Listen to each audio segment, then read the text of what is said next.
everybody, and welcome to this, the 8th episode of the Look Out Serve 40k podcast, brought to you by three assorted friends who, for whatever reason, enjoy doing this on a bi-weekly or fortnightly basis, depending on your terminology, for a period of 2 weeks. When I speak of three friends, I talk about myself, although obviously I can't be friends with just myself, unless I had some really severe split personality disorder. But nonetheless, assuming that these two individuals aren't me putting on voices, we're joined by my good buddy Phil.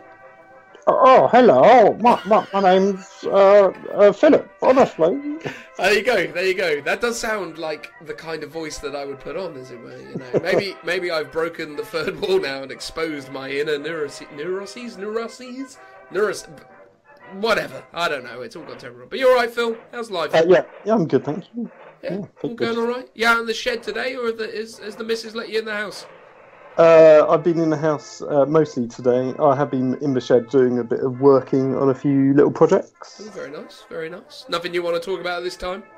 No, I can talk about it. I've sort of taught myself how to do resin casting, and I scratch built some internal sponsons, and I've been casting them up in resin for future kits. Amazing. I imagine you've probably created some kind of video content around that at some point on Beyond the Tabletop. Would that be correct?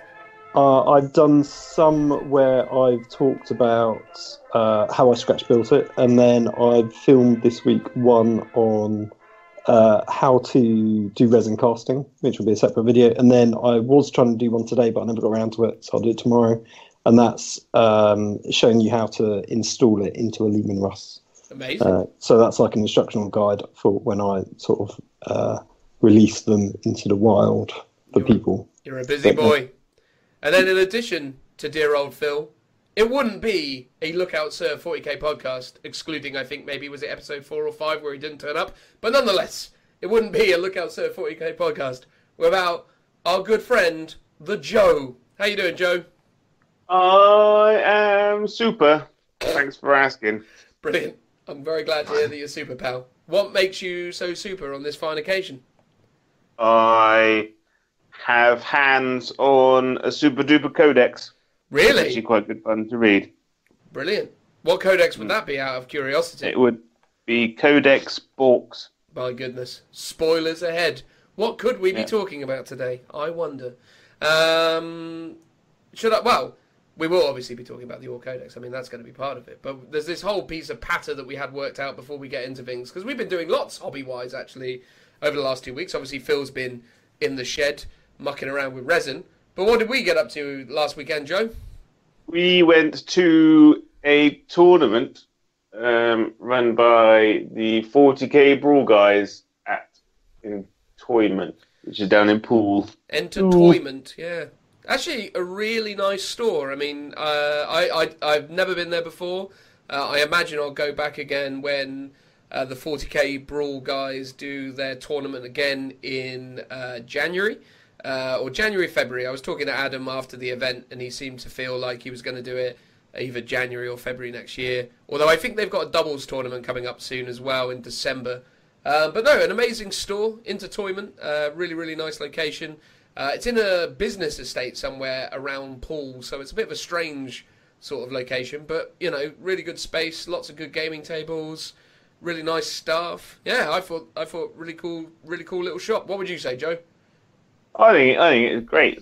Downstairs is huge. They've got a nice cool little cafe in it.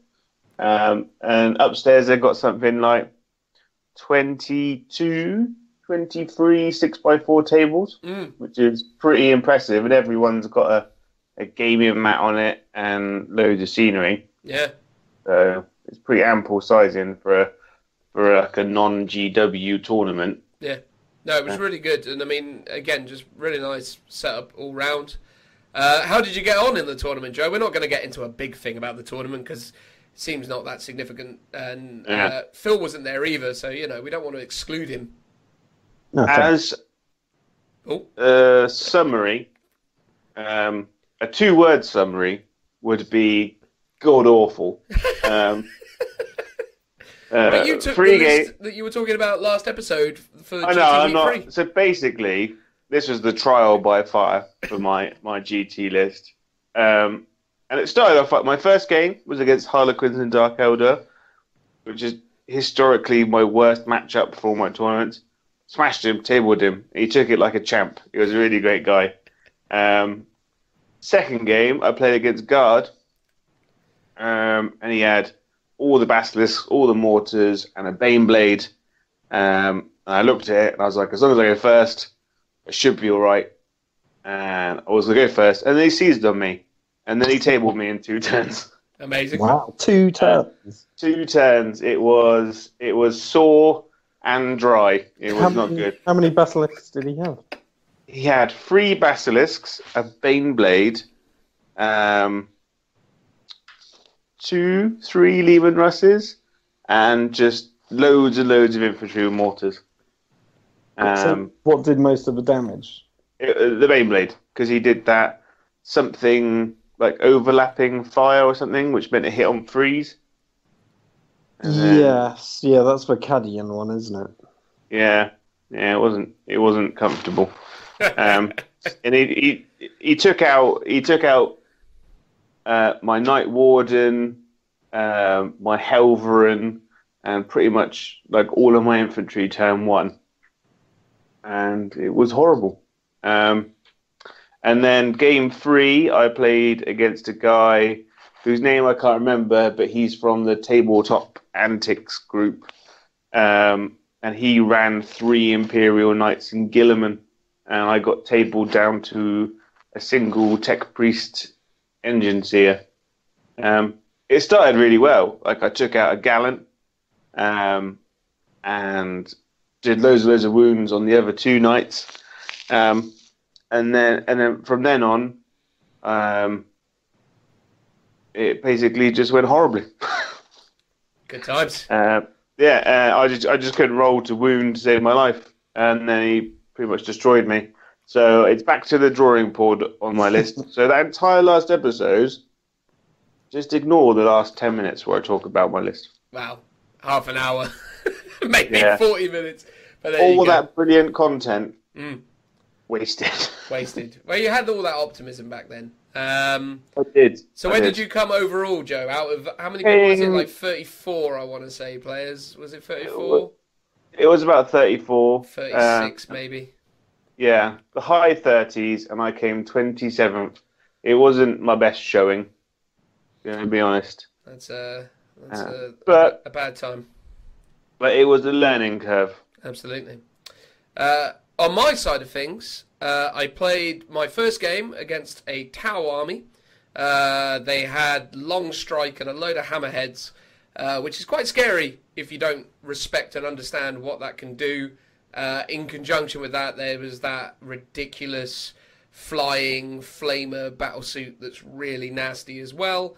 The Wyvara. The Wyvana, yeah, and then just lots and lots and lots of fire warriors, and a few other bits and pieces. So I played against that in the first game, tabled him by turn 3. I obviously understand and appreciate how terrifying Longstrike is, so I proceeded to murder Longstrike with my 3 Hemlocks super quick. And then the Wyvara just got shot to hell by Guardians, Wave Serpents. And believe it or not, I take in the army list I took 2 units of Dark Reapers with the Eldari missile launchers.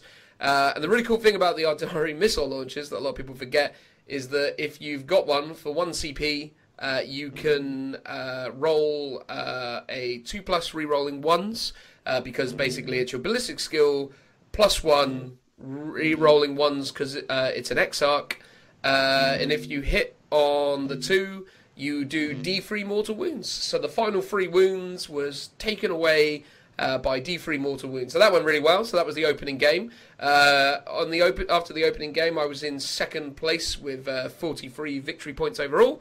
The guy above me was an Imperial Knight player with about 47 victory points. So we faced off on table 1 in the 2nd game. Beautiful looking army. This Imperial Knight guy had all these like crazy like cultists and not cultists, sorry, Genestealer cult and absolutely gorgeously converted Imperial Knights. Now the problem is with Imperial Knights is that they're not very good against people who actually know what to do about them. And for those of you who don't know what to do about Imperial Knights, vertical terrain of any sort is your ally, because if you read the rules for the Devastating Reach stratagem, first of all, they have to spend 2 CPs to even declare a charge before they've even made it. And then second of all, they can only technically attack you if you're on a piece of Sector Mechanicus or Sector Imperialis terrain. Now, obviously, I'm not a big fan of cheesing it out that bad, so I agreed with my opponent at the start what was to be determined as Sector Imperialis and Sector Mechanicus, but there were a few crates that I was able to utilise, and even then, with the ruins and things, it was just a really, really tactical and grindy battle, but I ended up tabling him on turn 5. Again, really didn't feel very many casualties.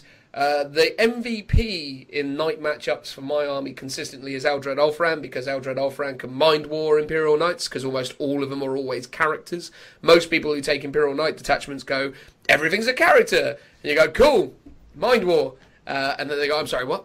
Yeah, that's right, and then you're within range of the Hemlock, and then I've horrified you. Oh look, 8 mortal wounds, don't that suck? So they do love that. So that was good. Got a second tabling result. So finished game 2 and the number 1 spot overall. I was still staying on table 1. And then in my last game, I only got to play 4 out of 5 turns. Had I been able to play my 5th turn, I seriously believe I would have won the whole thing. But as it stands, I finished with a 2nd place overall result, having only missed out on my 1st place victory overall by 1 victory point, which was a little bit of a blow, because you're like, oh, if only I'd had that 5th turn, I could have turned it into something more meaningful. But at the end of the day, I'm really happy with that result. That was a room full of killers. There were so many really amazing players. Everyone I played was fantastic. To give him his dues, the guy I played in the last game had a mixed chaos sort of horde army, so lots of cultists, lots of some nurglings, plague bearers, lots of demons, all that Alpha Legion shenanigans that when I die I come back again, or not when I die, but I make myself go away and come back again because cultists, and all sorts of really, really mad combinations that were in play there. So that is a tough matchup for my army by any stretch of the imagination, but I played it really well. So much so that I was able to near table him. Had it been, I think, that I'd had a full turn 5 or had a full game with my opponent, I probably would have been able to have claimed the overall victory. But we were stretched for time. It is what it is. But you know, number 2 out of those particular 36, whatever it was, 34 players. Yeah, I'm pretty happy with that result. So quite an opposite end of the scale to our good buddy Joe there, I would say. Yeah, it was a poor showing on my behalf, but next time, there's always next time. Absolutely, and credit where credit's due to Adam and the 40k Brawl guys. Really great event. Definitely one to check out again. There was a little bit, I'd say, of inconsistency with armies being painted or not being painted, as it were. Not to be one to grumble, because you know, at the end of the day, I'm not particularly worried about that overall, but I understand that a lot of people do take a lot of time and effort to paint their armies. Joe, for example. And when people rock up with, you know, black and white armies, or, you know, they've sprayed it green, for example, that probably was a little bit too close to unpainted in some instances. But at the end of the day, we all got to play good, fun games with nice people, so what more can you say? Really great event. Definitely going to go along to the next one. Hopefully Phil will join us for the next one. Do you fancy a trip to Poole Phil? Blah, blah, blah. Quite likely. I'll just need to see how far away it is and what the trains are like. You don't care, Phil. You're just going to come to my house and then we'll go from there. Well, then that's fine. Yeah, I'm in. So the winner, am I right in thinking it was the same guy that Joe played, that was a guard player? Yes. Yeah. Oh. Yeah. So does that mean Bane Blades are now better than Shadow Swords to take? The amount of firepower Bane Blade can put out is mental, because it's 3d6 strength, 9 -3 flat 3 damage shots. It's pretty good. I mean, it's because I've always toyed last year when we did the GT stuff. I toyed between the Baneblade and the Shadow Sword, and I went for the Shadow Sword in the end. And it tends to be most people's favourite choices, just because it's so much better at killing. I think it's just so much better at killing knights. Yeah, whereas I think the Baneblade's better as more of an all-rounder. And I think if there's a bit of a horde meta going on, then maybe that's a better of the two to take. I do suspect the horde meta will come back a bit stronger now that the orcs are back in effect, but we'll talk about that in a moment. Other things that are going on in the hobby world, obviously Blackstone Fortress is doing the rounds in Warhammer Community, and it looks utterly gorgeous. Really excited about that release. I know before, when we were talking about the frequency of releases, I was kind of like, I probably won't bother with Blackstone Fortress because, the releases, it's too much for me. But then I saw it, and that's all gone away now. Gimme, gimme, gimme. What do you reckon of that, lads? Oh, it's a definite must-have, I think. I'm interested to see who the proper main bad guys are going to be. Well, they teased some of the bad guys today, and in the video you do see some Chaos Warriors, and it would be silly for it to not be not Thousand Sons, the other one, the Slanesh theme. Emperor's Children. Emperor's Children, the other ones. I will eat my hat if it's not those guys. You don't have a hat though, Phil. I've never seen you wear one. I've got loads of hats, I just don't wear them. Oh, you've just been wrong so many times. You've consumed them all. When I'm hungry. That's it. Really excited to see what comes of that one, though. It's looking utterly awesome. Today is Thursday, the 1st of November. So we just saw that tease, as Phil said. We've seen that there's a new Kroot model, which is really awesome. Very hopeful that we see a Ork Codex in the future. That's definitely something I'm in favour of. The Rogue Trader guy I'm not super keen on as a model in his own right, but he's cool. I suppose he's a bit like what was the character? Yeah, it was Lord Wellington or whatever it was in Blackadder, where he's like, we will have a duel with cannons. It's kind of got that vibe to it, which I quite like. Who played that guy again? Stephen Fry. That was the words I couldn't find. Yeah. So that was cool. And then other weird things. I mean, you may have seen, if you are kind enough and dedicated enough to follow us on Instagram or all the other social media networks that we're trying to put ourselves out on, that we now technically sort of occasionally have a sponsor of sorts. Would we say, Joe? Yeah. So Triple Helix War Games are going to be hopefully more in the future supplying us with some like the big box set releases, so that we can do like unboxing videos and like have a play around with them and show them off, which is nice. Absolutely. So that means one of us doesn't have to pay for their copy of Blackstone Fortress potentially. Isn't that fun?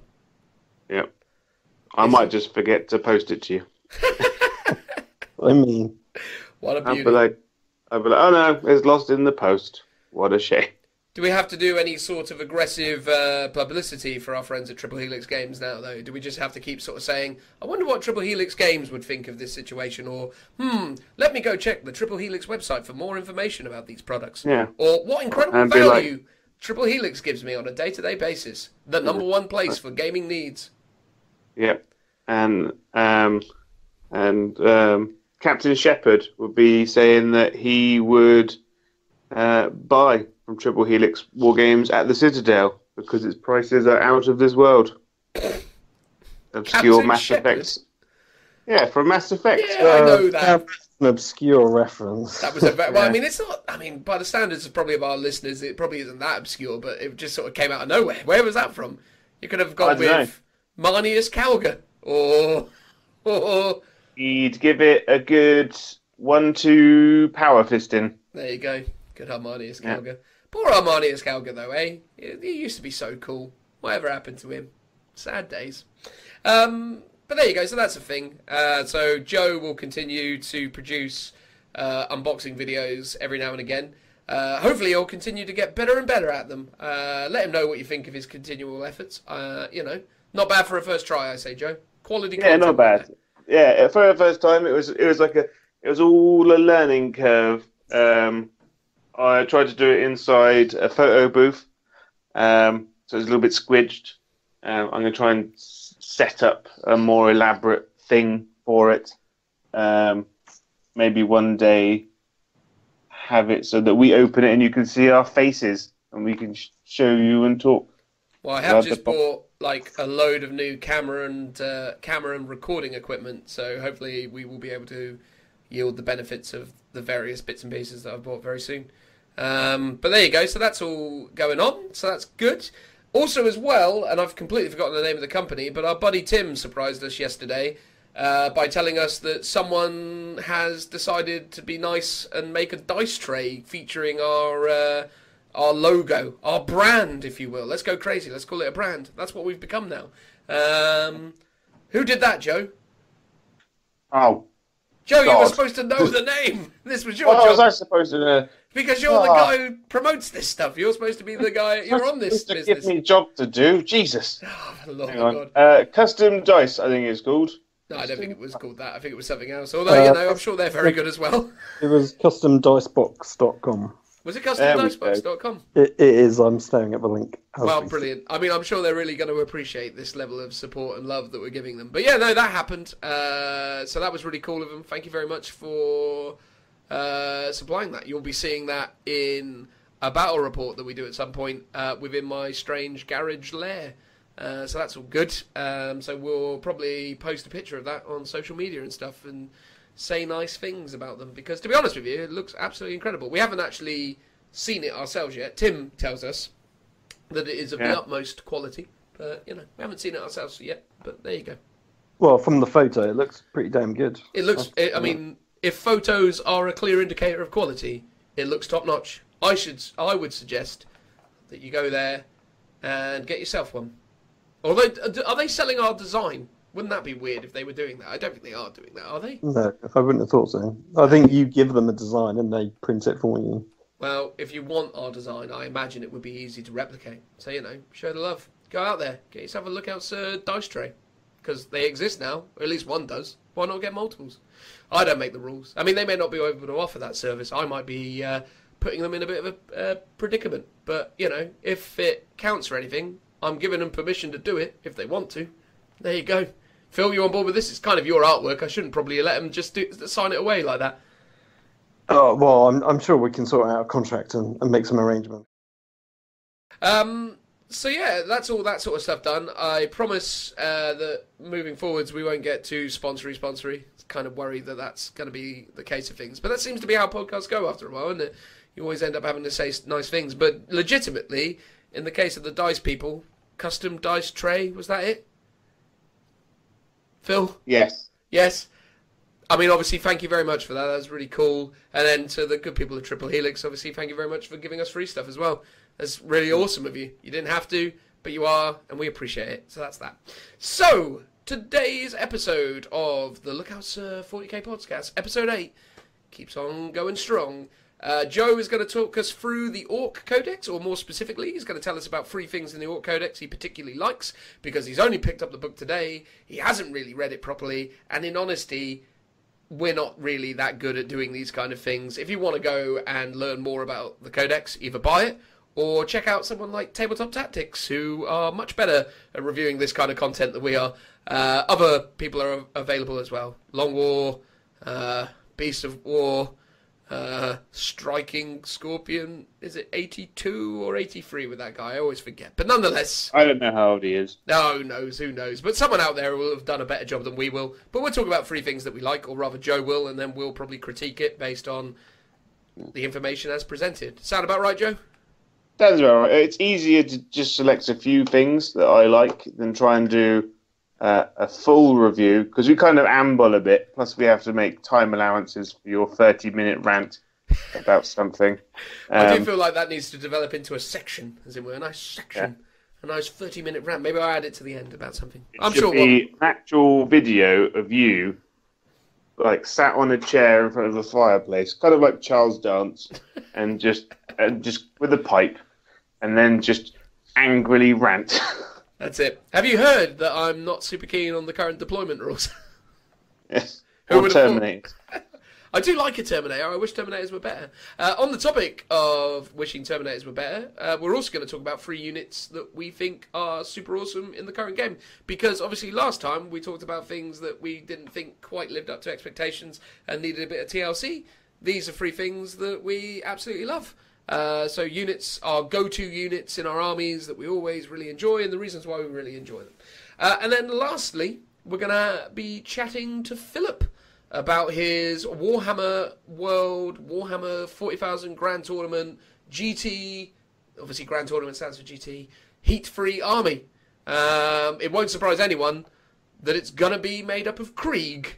So, for all those people who listen to us because of Phil's ongoing commitment to the Krieg, this is the episode where Phil extensively talks about Krieg. Sound good to you, buddy? I'll try my best. You're quite a pillar in the community, though, Phil. I remember seeing you on your Krieg Facebook page the other day, batting someone down because he had the gall to not recognise that Krieg are made in vats or something, or batches, or what was the thing? I can't remember now. There's a general misconception, I think, and a bit of a meme that they're clones, and I That's it. don't think they are, but they're vat grown, so it speeds up the acceleration rate of which they're grown and born. Does that mean that they make them the old-fashioned way? Well, I presume that they do that in terms of genetics, but I don't think they, No wonder they're all miserable. That's it. Yeah. They're just getting, all the men are just being taken down the mines where they're milked for their seed, and then into the vats they go. Terrifying business, really, isn't it? Did they also? I think the thing is as well with the Krieg, isn't it, that because didn't they do something wrong once upon a time, so they really proved their loyalty by, basically offering more soldiers than any other planet to the Imperium? Is that a thing? Yeah, so the history is that there was a civil war, and because of that, I think it was like a 500-year war, and during that time, they were not obviously paying their tithe to the Imperium, so when once they'd won the civil war and had been, folded back into the Imperium, there was obviously a negative quota that they needed to fulfill. So they feel quite indebted to the Imperium. So they have like the highest possible tithe rate that a planet can offer in terms of producing troops and raising regiments. So a lot of their philosophy is all about sort of dying for the emperor, and sort of as each person dies, that's another one struck off the list for their toll. Amazing. So if it isn't already obvious, Phil knows a lot about Krieg, and hopefully by the end of this podcast, you might know a little more about his plans for Grand Tournament Heat Free. So with that said, gentlemen, someone do the transitional noises as we start to talk about the Ork Codex. Here we go now. Okay, guys, so this is the new Ork Codex condensed review. I mean, to call it a review is probably a little bit over the top. We're just talking about 3 things we like, or you like. Yeah, 3 things that I like, because you can't like anything, because you haven't got the book in front of you. I have no knowledge. Nina. So, the first thing I'm going to choose that I quite like is the new and improved Here We Go rule. So previously, Here We Go was orcs got to re-roll their charge, and then in one of the FAQs, it was said that if you have to re-roll multiple dice, that you have to re-roll all of them, and then you'd have to use a command point if you just want to re-roll one. So it was kind of a bit poo. Whereas now, it just says you can re-roll the charge rolls for this unit. When doing so, you can re-roll all or any of the dice. So they've actually clarified that you don't have to re-roll everything. So if you roll a 6 and a 1, you can re-roll that 1, which is quite good. That's incredibly strong for them. Yeah, it's huge. It means that every squad has a free command point re-roll in the charge phase, which is super powerful. I mean, that's very strong. And I think as well, it makes sense that they get that level of flexibility, I suppose, because the charge is so incredibly important to this army. It needs to get stuck in well and truly. But even then, I mean, even if it's an easy charge range, the fact that you could potentially roll a 6 and 1 and then re-roll it and then get an 11 result, for example, the sweeping effect of having that the rest of that tail end of that unit come in 11 is terrifying. I mean, that's very strong for orcs. Is that a faction specific ability, or is that is a whole? So that is an army wide rule of here we go. So do they have that and Daka? So they've got two pretty solid army wide. Oh yeah, yeah, and the Daka is the they always hit on 6s, and then those 6s allow you to make another shot to hit automatically on a 6 or a 5, depending on what your ballistic skill is. So the extra shots that Daka produces don't necessarily, so it's not like it's an additional hit. It's just an additional. You get an additional opportunity to maybe hit. Yeah, it's not like Tesla. Gotcha. And it always hits on 6s, orcs. They auto hit on 6s, which helps them. For instance, if they're shooting at Ultiok, like an Ultiok flyer, which is -2, -3 to hit, which means that orcs can't hit them at all in any way, because they need a 7. So giving them that always 6 to hit is a massive bonus. It's huge. It's really good, really good. But yeah, so the chargey thing, here we go. Yeah, and that affects all units, or is it capped to infantry? Well, it's it says in the ability bit, in the abilities box. That'll be at the top next to Daka, and here we go. Some units don't get it, so I think most Gretchen units don't get it. Okay. And some transports, I believe. Yeah, it makes sense that like vehicles wouldn't get it, I guess. Yeah. Although the Stomper does, which is quite funny. Oh, really? The Stomper? Gets, here we go. The Gorkanaut get. Killer cans don't. Yeah, so if it's a Gretchen unit, they don't get that ability. And tanks. So if it's got wheels, it doesn't have it. What? So do bikes get it? Oh, yes. Obviously, if it's an orc... Strike that from your brains. There you go. So if it's got, well, even the bikes now probably have more than 2 wheels rather. So who knows? But yeah, they're like half tracked to their bikes. Well, I think we can all universally agree that's a damn good rule for the orcs. So what's your next thing that you want to talk about? My next one is the Death Killer War Trike. So, orcs no longer have a war boss on bike. That's been taken away. Well, not even the Forge World one? Not even the Forge World one. Has that gone? Has that been stricken from the record? Well, no, it's just an index, isn't it? No, it's an index. It's an index unit. And I'm pretty sure he's not a character anymore. I think he's just a war boss on bike. Okay. So, Games Workshop's replaced that with a War Trike. So they look like that massive boss on the back, and he's being driven around by a guy in a mask. And this guy is a bit of a beast. He's got a movement of 14, weapon skill 2, ballistic skill 5, strength 5, toughness 6, a massive 8 wounds, Yikes. 5 attacks, leadership 7, and a 4+ save. So he's a bit of a beast. And sorry, how many wounds again is that? 8 wounds. Okay. Does he have an invulnerable save of any kind? No. But still good. Really good. He's still really good. And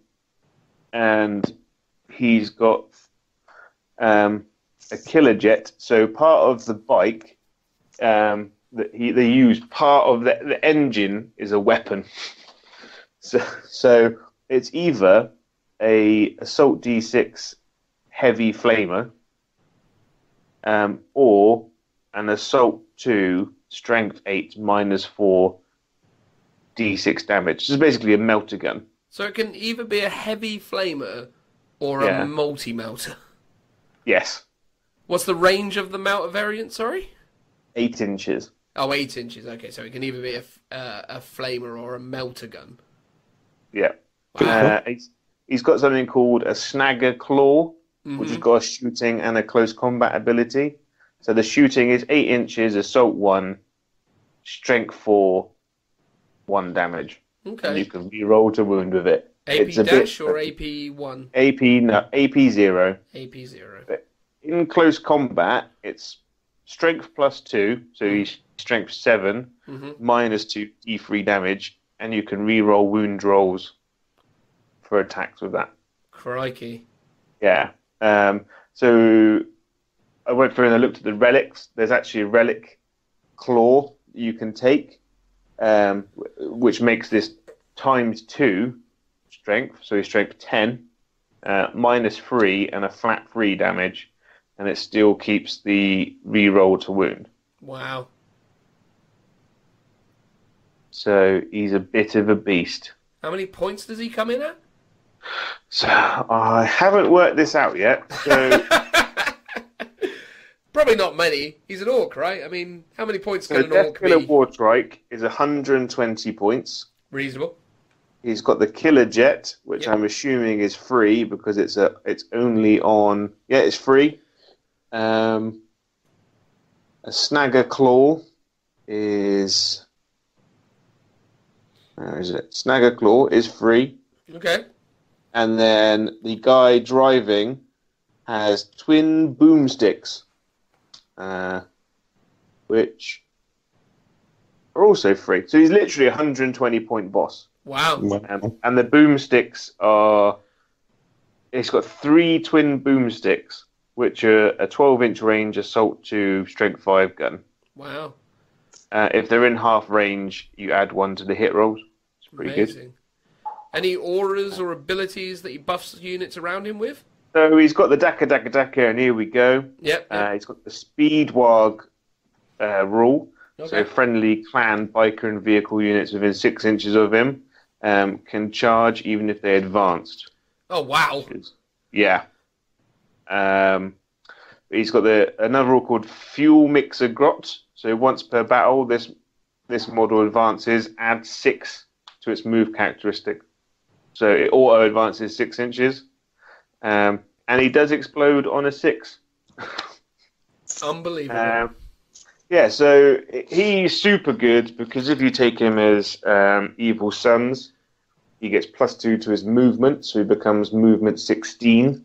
Okay. And he gets +1 to his advance and his charge. Wow. So he becomes movement 16. If he does the fuel mixer, that becomes movement 7. So 16 plus 7 is 23 Come on, Joe. mass. 23, And then yes, there you go. 23 plus, so 23 inches, turn 1, with a re-rollable 2d6 plus 1 inch charge. That's pretty damn amazing. Yeah, and he's going to be supported by a lot of bikes who are going to be moving 16 inches as well. Yeah. They don't get to auto advance 6 inches, but they'll get d6 plus 1 on their advance, and then they can charge as well. Incredible. Yeah. Very, very good. And they can still and they can still charge, which is on top. And this guy's got access to some pretty good warlord traits. So the Evil Sons warlord trait is incredible for him because your warlord and friendly Evil Sons units within 6 inches can charge even if they fell back. Oh, wow. Yeah. All right, well, there you go. He's amazing for 120 points. And there's another warlord trait which adds +1 toughness, or there's another one which is add 1 to the wounds and strength characteristics. Blimey. So he ain't no slouch. Really isn't. I mean, that is. I mean, it's strength 7 doing D3 damage with what was it, -2 in combat or -3? -2. Very Minus solid. 2. Yeah, if you don't give him a relic, he's still really good. I mean, what that strikes me as in terms of army list composition, is 120 points. Chuck him in. Get yourself some bikes. I don't know what points those are just yet. We'll work it out later on, I guess. But you know, even if you're talking about 400 points for something that's just hoofing itself up the board and being a massive pain in the arse in the opening turn, that's a huge tactical advantage for your Ork army to have something like that posing such an incredible threat early doors. It's threat overload, isn't it, at the end of the day? No, it really is. I mean, the only thing that obviously stuffs it a little bit is that it's a bike, so obviously if you're playing on a very heavily terrained piece of board, you can obviously shenanigans yourself out of trouble by hanging out on the second floor of ruins and some other bits and pieces, but in most instances there's probably not enough that you can't, neutralise that threat fully. And also as well, even if you're operating on those kind of tactics, it's not gonna, it's not an advantageous position to be sat in, is it? So no, it's really exciting. And the bikes are 23 points a model. That's very good. And with a chopper, which is free. Amazing. And yeah, so they're pretty terrifying. That's cool. Phil, any feelings on that? It's nice. I like it. Looking forward to having those running at you in a couple of months? Oh, not at all. But I'm sure we'll see plenty of them. Yeah, absolutely. The model's great, at the very least. I think smashing through my men. What we need to look out for is someone who, like, the thing I like about Orcs is that you always get that one dedicated Orc player who has spent like months upon months just painting their army. Like a nicely painted Orc army is one of the best things in Warhammer, in my opinion. Who was that guy who you and Phil made friends with at the last one, who did that really gorgeous Orc Knight thing with a crate? Do you remember his name? I can't remember his name, but we see him every time we go, and he's really nice. Really nice guy, and probably and just when he rocked up with that Orc army, just one of the most beautiful, like you say, one of the most beautiful things you can see in Warhammer. Just gorgeous. Yeah. Really nice. Well, there we go. I'm slightly terrified by the prospect of playing in the GT Heat 3 even more now, but there you go. It's going to be fun. On another little weird fun note on the GT Heat 3, we also discovered, I think in the time between now and then, that they've increased the capacity to Heat 3 to 120 players, but they haven't increased the qualifying criteria. So it's going to be even more difficult to qualify at GT Heat 3, and then doubly so because Orcs will exist. Yay! Yeah, you've basically got to beat 30 extra people to qualify from what we would have otherwise, which will be fun. That'll be great. It basically means, Dan, you're probably going to qualify.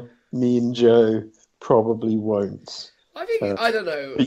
You'd be surprised, because my problem normally is, and without wanting to get into this too massively, my problem normally is because I do well, I end up playing all the really good players at the top end, and then I lose because the army lists I use inevitably aren't super meta. So the fact that I'm good with my army lists and I play the game quite well is fine, but it tends to mean my prediction for me is I win 3, lose 2, is where I'm going. But we'll get into that when we need to get into it. Who knows? We'll see what happens. In a weird way, if no one else is qualifying, I kind of don't want to qualify because I don't want to have to go by myself. It's going to be weird. So that's going to be the excuse if I don't qualify. Well, no one else was gonna. So I threw the last two. Threw it. Yeah. What's the last one, Joe? So the last one, which I quite like, but I know you have controversial feelings about, is the mech gun tractor cannon. Oh, the one all the other people on YouTube are saying is the best thing ever.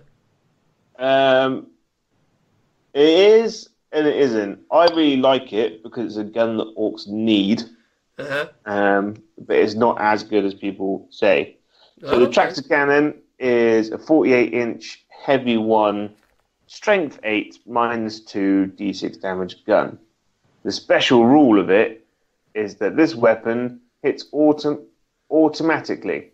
If and then, if the target is an enemy vehicle unit that can fly, roll 2 dice when inflicting damage with this weapon and discard the lowest result. If a vehicle unit that can fly is destroyed by this weapon, the model automatically crashes and burns, or basically explodes, regardless. You don't have to roll the d6.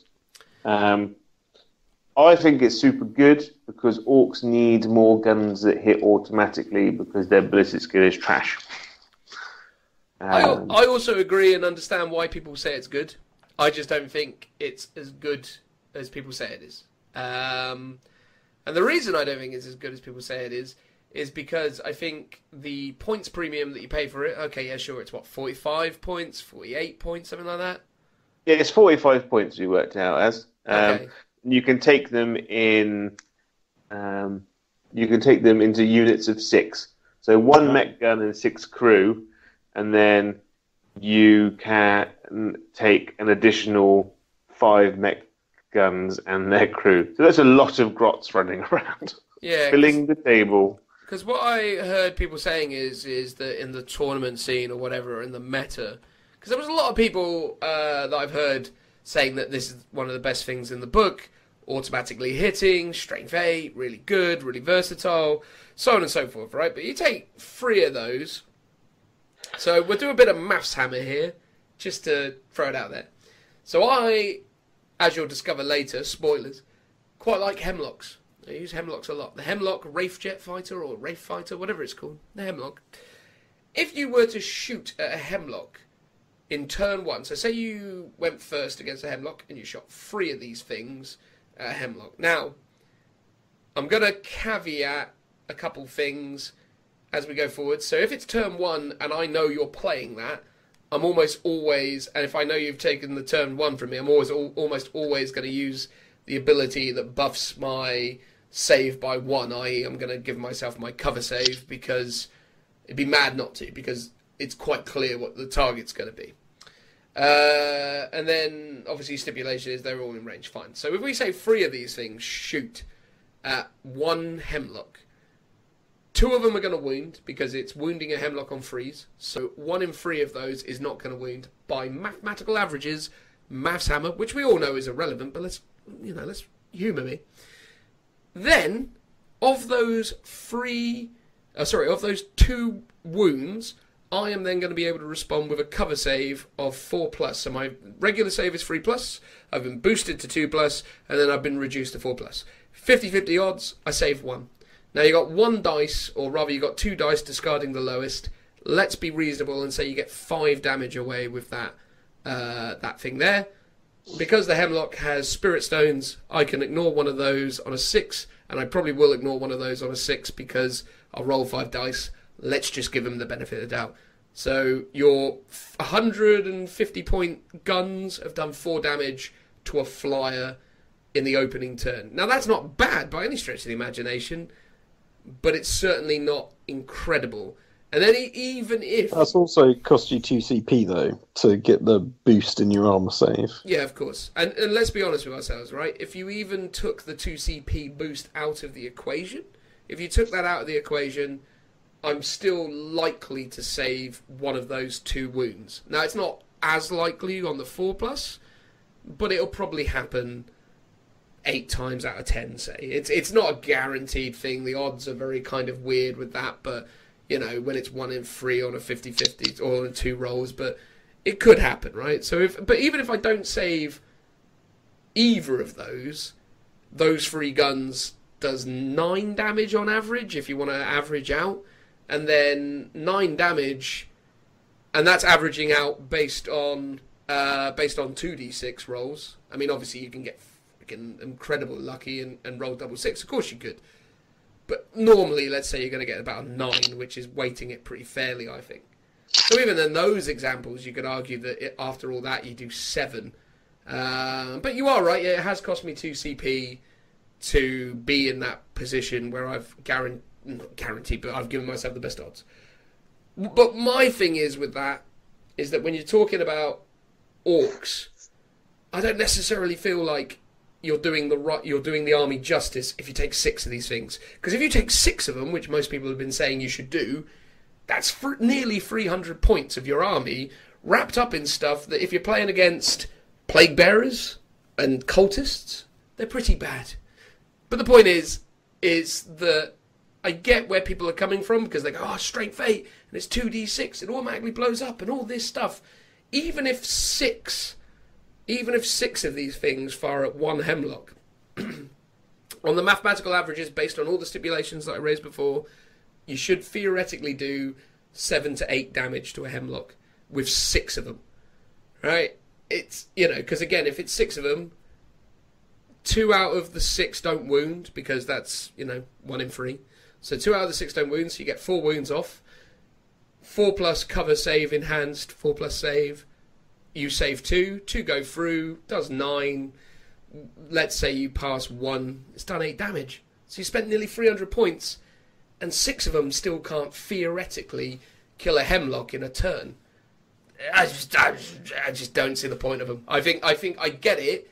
It is good, but I don't think you should build armies around this. I think if any of you rush out and buy 6 of these going, they're amazing, you're going to be horrendously disappointed by how damaging they are. But don't get me wrong, when they work, it's going to be great. But I'm just not feeling it. I think there is better stuff in this book to spend 300 points on than these, is my opinion. I would love it if you come up against an orc player with them and he absolutely minces you at the GT, and you'll then come back and be like, I was wrong. Look, I mean, it's a game of dice, right? Anything can go wrong and anything can happen. Oh, exactly. It's all down to whether someone, like even with 2, you could take out hemlock if you just rolled really well. Yeah, exactly. And you're absolutely right. And it's that random element that is cool. But if you logically conclude the most likely outcome, yeah, sure, 1 in 10 times it's going to just kill it in a 1er. That could happen. It's, well, obviously 1 can't kill it in a 1er, but 1 in... Yeah, if 3 of them could kill 1 in a turn if they were lucky. But you'd have to be really lucky. But I mean, for 150 points to be able to kill a vehicle, because it's not just flyers that it automatically hits, it's anything. So for free to kill, let's say, a Lehman Russ, which is also around 150 points, to be able to I don't think 3 of those could kill a Lehman Russ. Maybe not, but we'd have to. I actually think, just looking through the book at the moment, you having rants is quite useful because it gives me time to have a look. Apologies, was that a rant? A little bit. Oh right. God, no! I would never be so rude. So I actually think tank busters are actually worth their salt. Oh really? So a tank buster is 5 points, and with a rocket launcher, points. There's 12 points, so there's 17 points a model, right? Mm-hmm.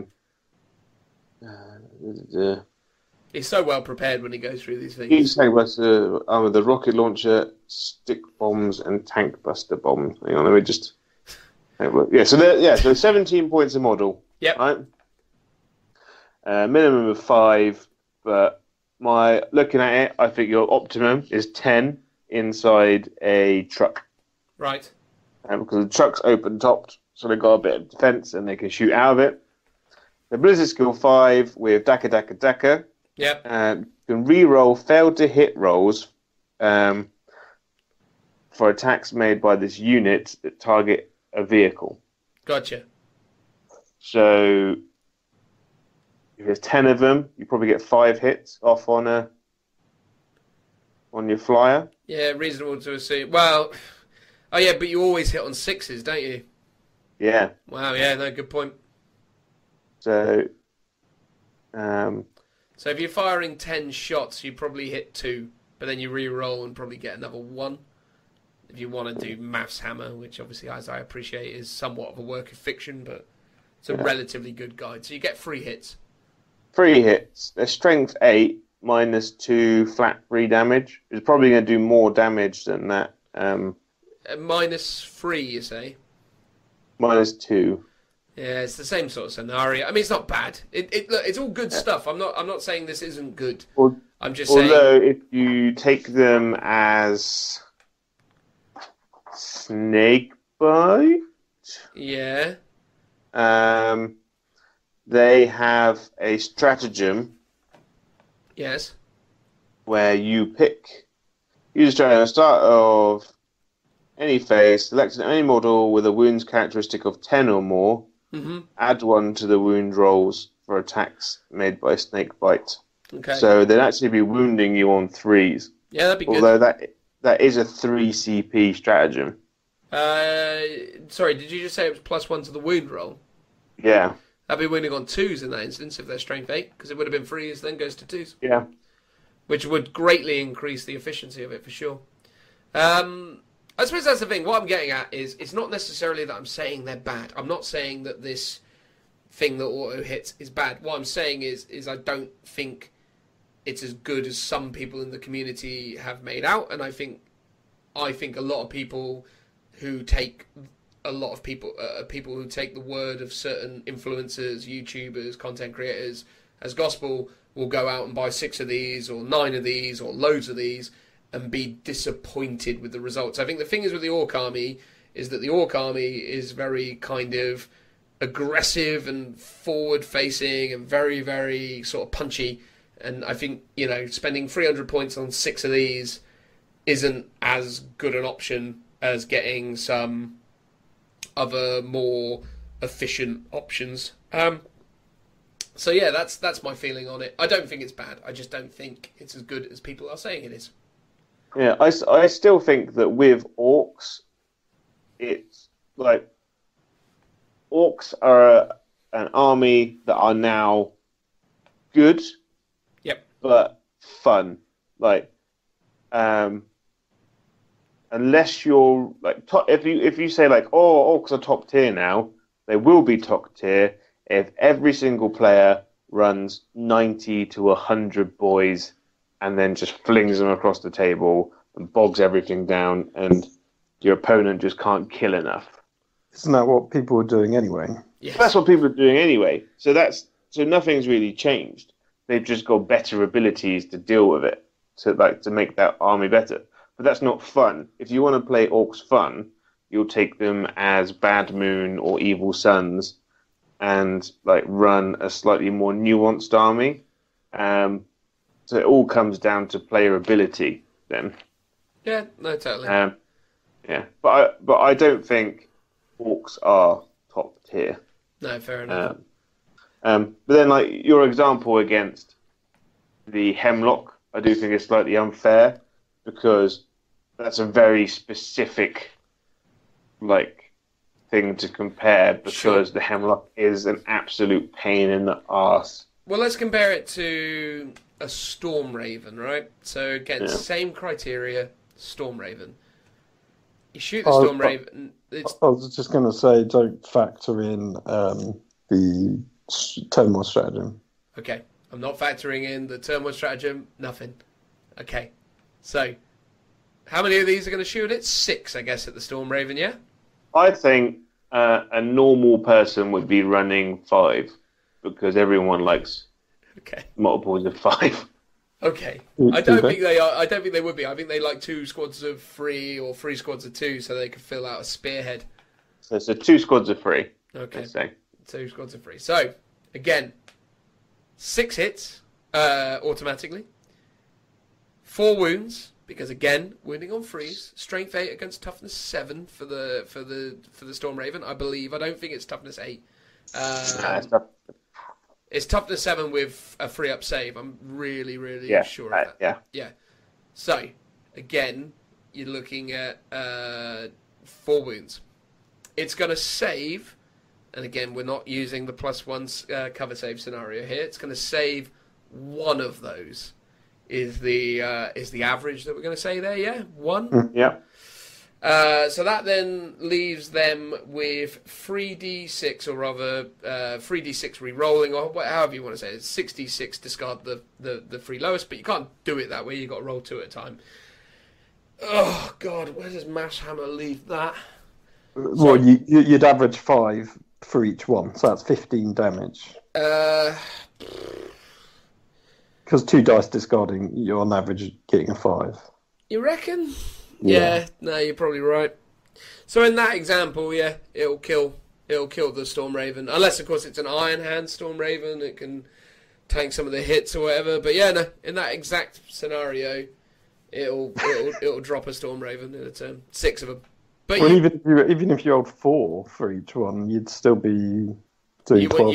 You wouldn't get, because the thing's got 14 wounds. Oh, has it? Oh, yeah. Okay. Yeah. I mean, but knock it down to the lowest profile, so you've done. Oh yeah, you would do enough to make it problematic for sure. The only thing with the Hemlock is you could knock that down to the lowest profile, because it auto hits. It doesn't really affect the Hemlock all that much. We'll talk about Hemlocks later. Spoilers. Exactly. We'll talk about it next, in fact, because I think we're all wrapped up on this one, right, Joe? Hang on. Hang on. Is he trying to squeeze one more in? No, he's talking about the 3 things. I'm trying to make them. So the mech guns. Yep. Fun thing for you. We said 3 things, Joe. You've already had like 6. Yeah, but they're Gretchen. Yeah. They still have a clan tag. Uh-huh. So if you took them as evil sons. Yep. Not evil sons. Snake bites. Bad moons. Bad moons. Bad moon. That's what we want. Bad moon. Yeah. The bad moons actually have a 2 CP shoot immediately again stratagem. Oh. Gretchen can't take are affected by them unless a stratagem explicitly says that it can affect them. It says attack with a bad moon infantry unit. Yeah, but there's a general rule that says Gretchen aren't affected by cultures, and stratagems can't work on them unless it explicitly says it can work on Gretchen or Gross. Get back in your box, Joe. Well, I don't even have the codex and I know these rules. Well, there you go. Classic old Joe. It's the Kill Teams review all over again. Oh dear. The problem is I only get the book on the day, and it's like just read the Warhammer community stuff. I don't have time for that. I've got a job. I can't sit in the shed all I've got day. things to do. Right, anyway, look, I think that's enough of Orcs now. We've said our bits. Yes. Let's move on to the next one. Transitional noises. Woo. And welcome back, everybody. Obviously, you didn't really go anywhere, and neither did we overly. Just went off, refreshed waters, went to the toilet, so on and so forth. But you don't really need to concern yourself with that, because now we're going to talk to you about 3 units in the game that we really like. There you go. Words. I got them. Last episode, we talked about units we didn't like very much, and we felt like we were all being a little bit negative and so on and so forth. Not that we're, overly negative people, but we don't want to just project anger and frustration towards the game. We want to talk about stuff that's super cool. So let's do that. And I will start because it's pretty obvious what I'm going to already talk about, because if you listen to the last segment, I pretty much, in fact, actually did say. So I'm going to talk about the Hemlock Wraith Fighter, the books to the right of me. Oh, you think I prepared this a bit better? Hang on now, 2 seconds. Official name. Does it mean I've got a chance to be like, oh my god, how could you not prepare? I know, you can throw it right back at me. I did have the book right here, I just forgot to open it before I pressed record. I'm sorry, Joe. Will you ever forgive me? One day. One day. One day. One day I will earn your trust again. Yeah. So yeah, the Hemlock Wraith Fighter. Let's Boo. be... Boo. Are you not a fan, Phil, of the Hemlock Wraith Fighter? Of course not. Why? What's it done to you? Well, it's done everything to me many times over. And I'm sure we'll discover this as you talk about how ridiculously good it is. Well, let's go over the rules for it. I'm going to describe it at its full capacity, so be aware of that. It is movement 20 to 60 inches, which is pretty cool. Mm-hmm.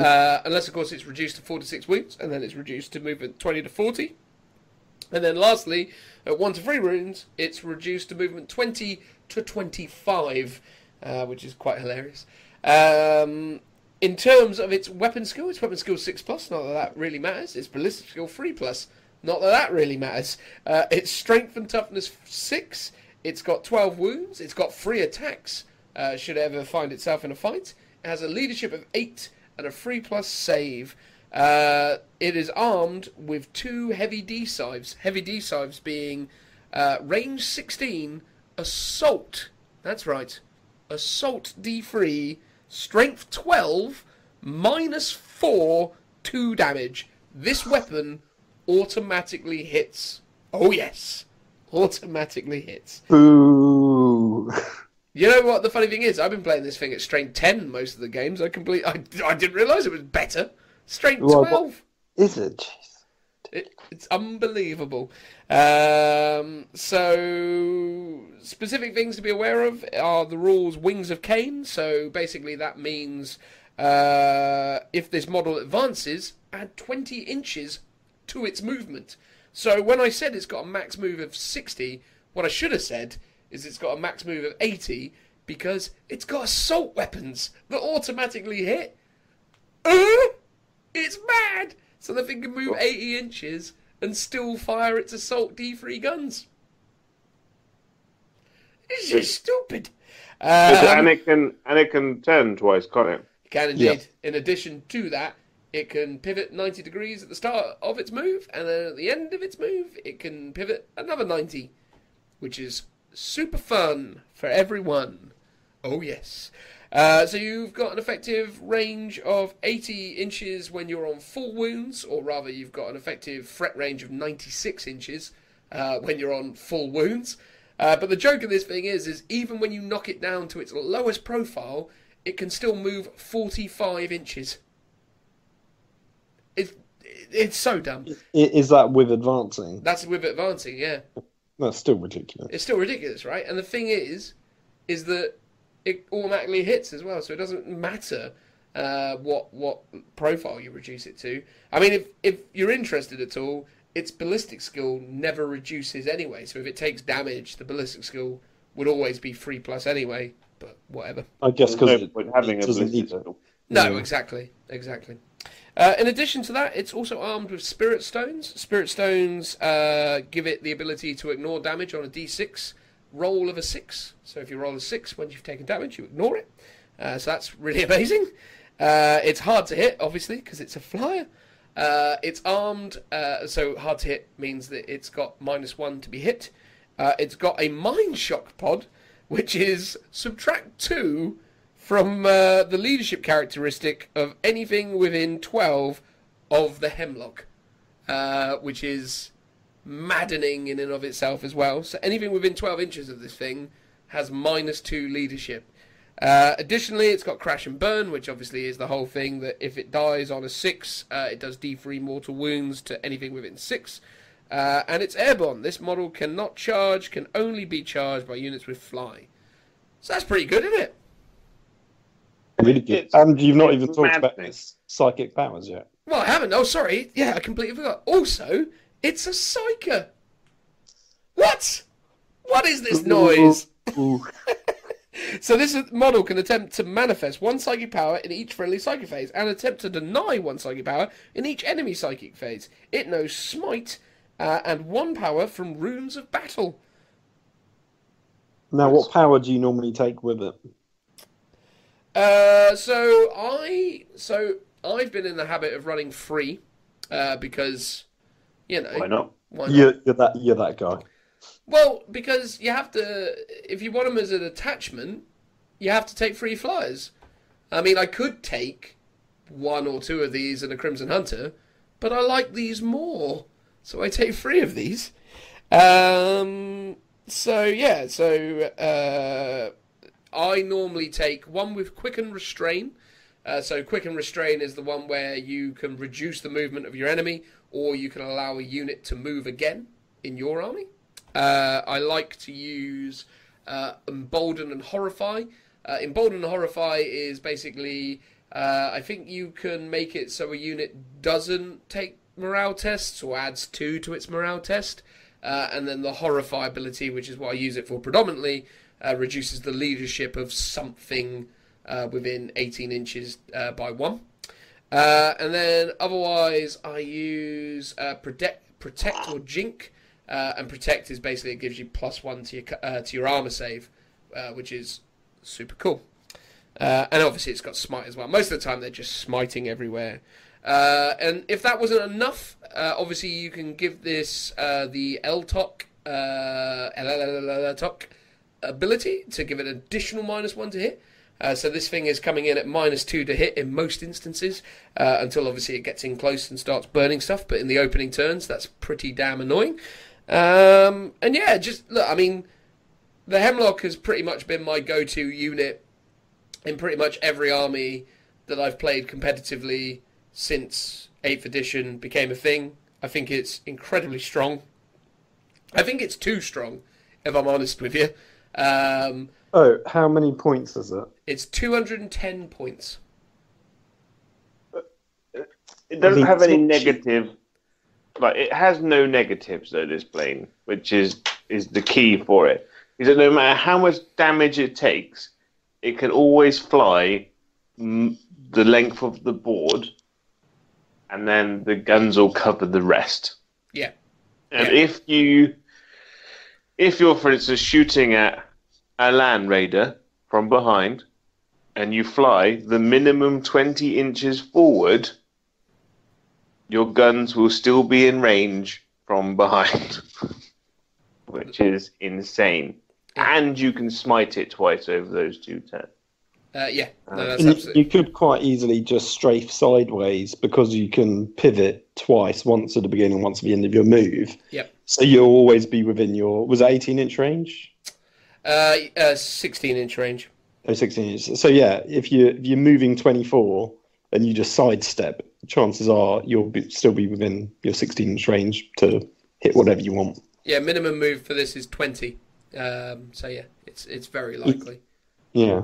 I mean, this is, in my opinion, like the I keep trying to say antithesis, or as it were, I keep mucking up, but then I say it then, and it sounds okay, so I'll keep rolling with it. But this is everything that is crazy about certain elder units. I often say it, when it comes to an elder unit like the Wave Serpent and the Hemlock, I feel like it's got kind of one, maybe two too many things. It's like most other armies, when it comes to something like this, something in this would have been a stratagem. Something in this would have been an optional extra.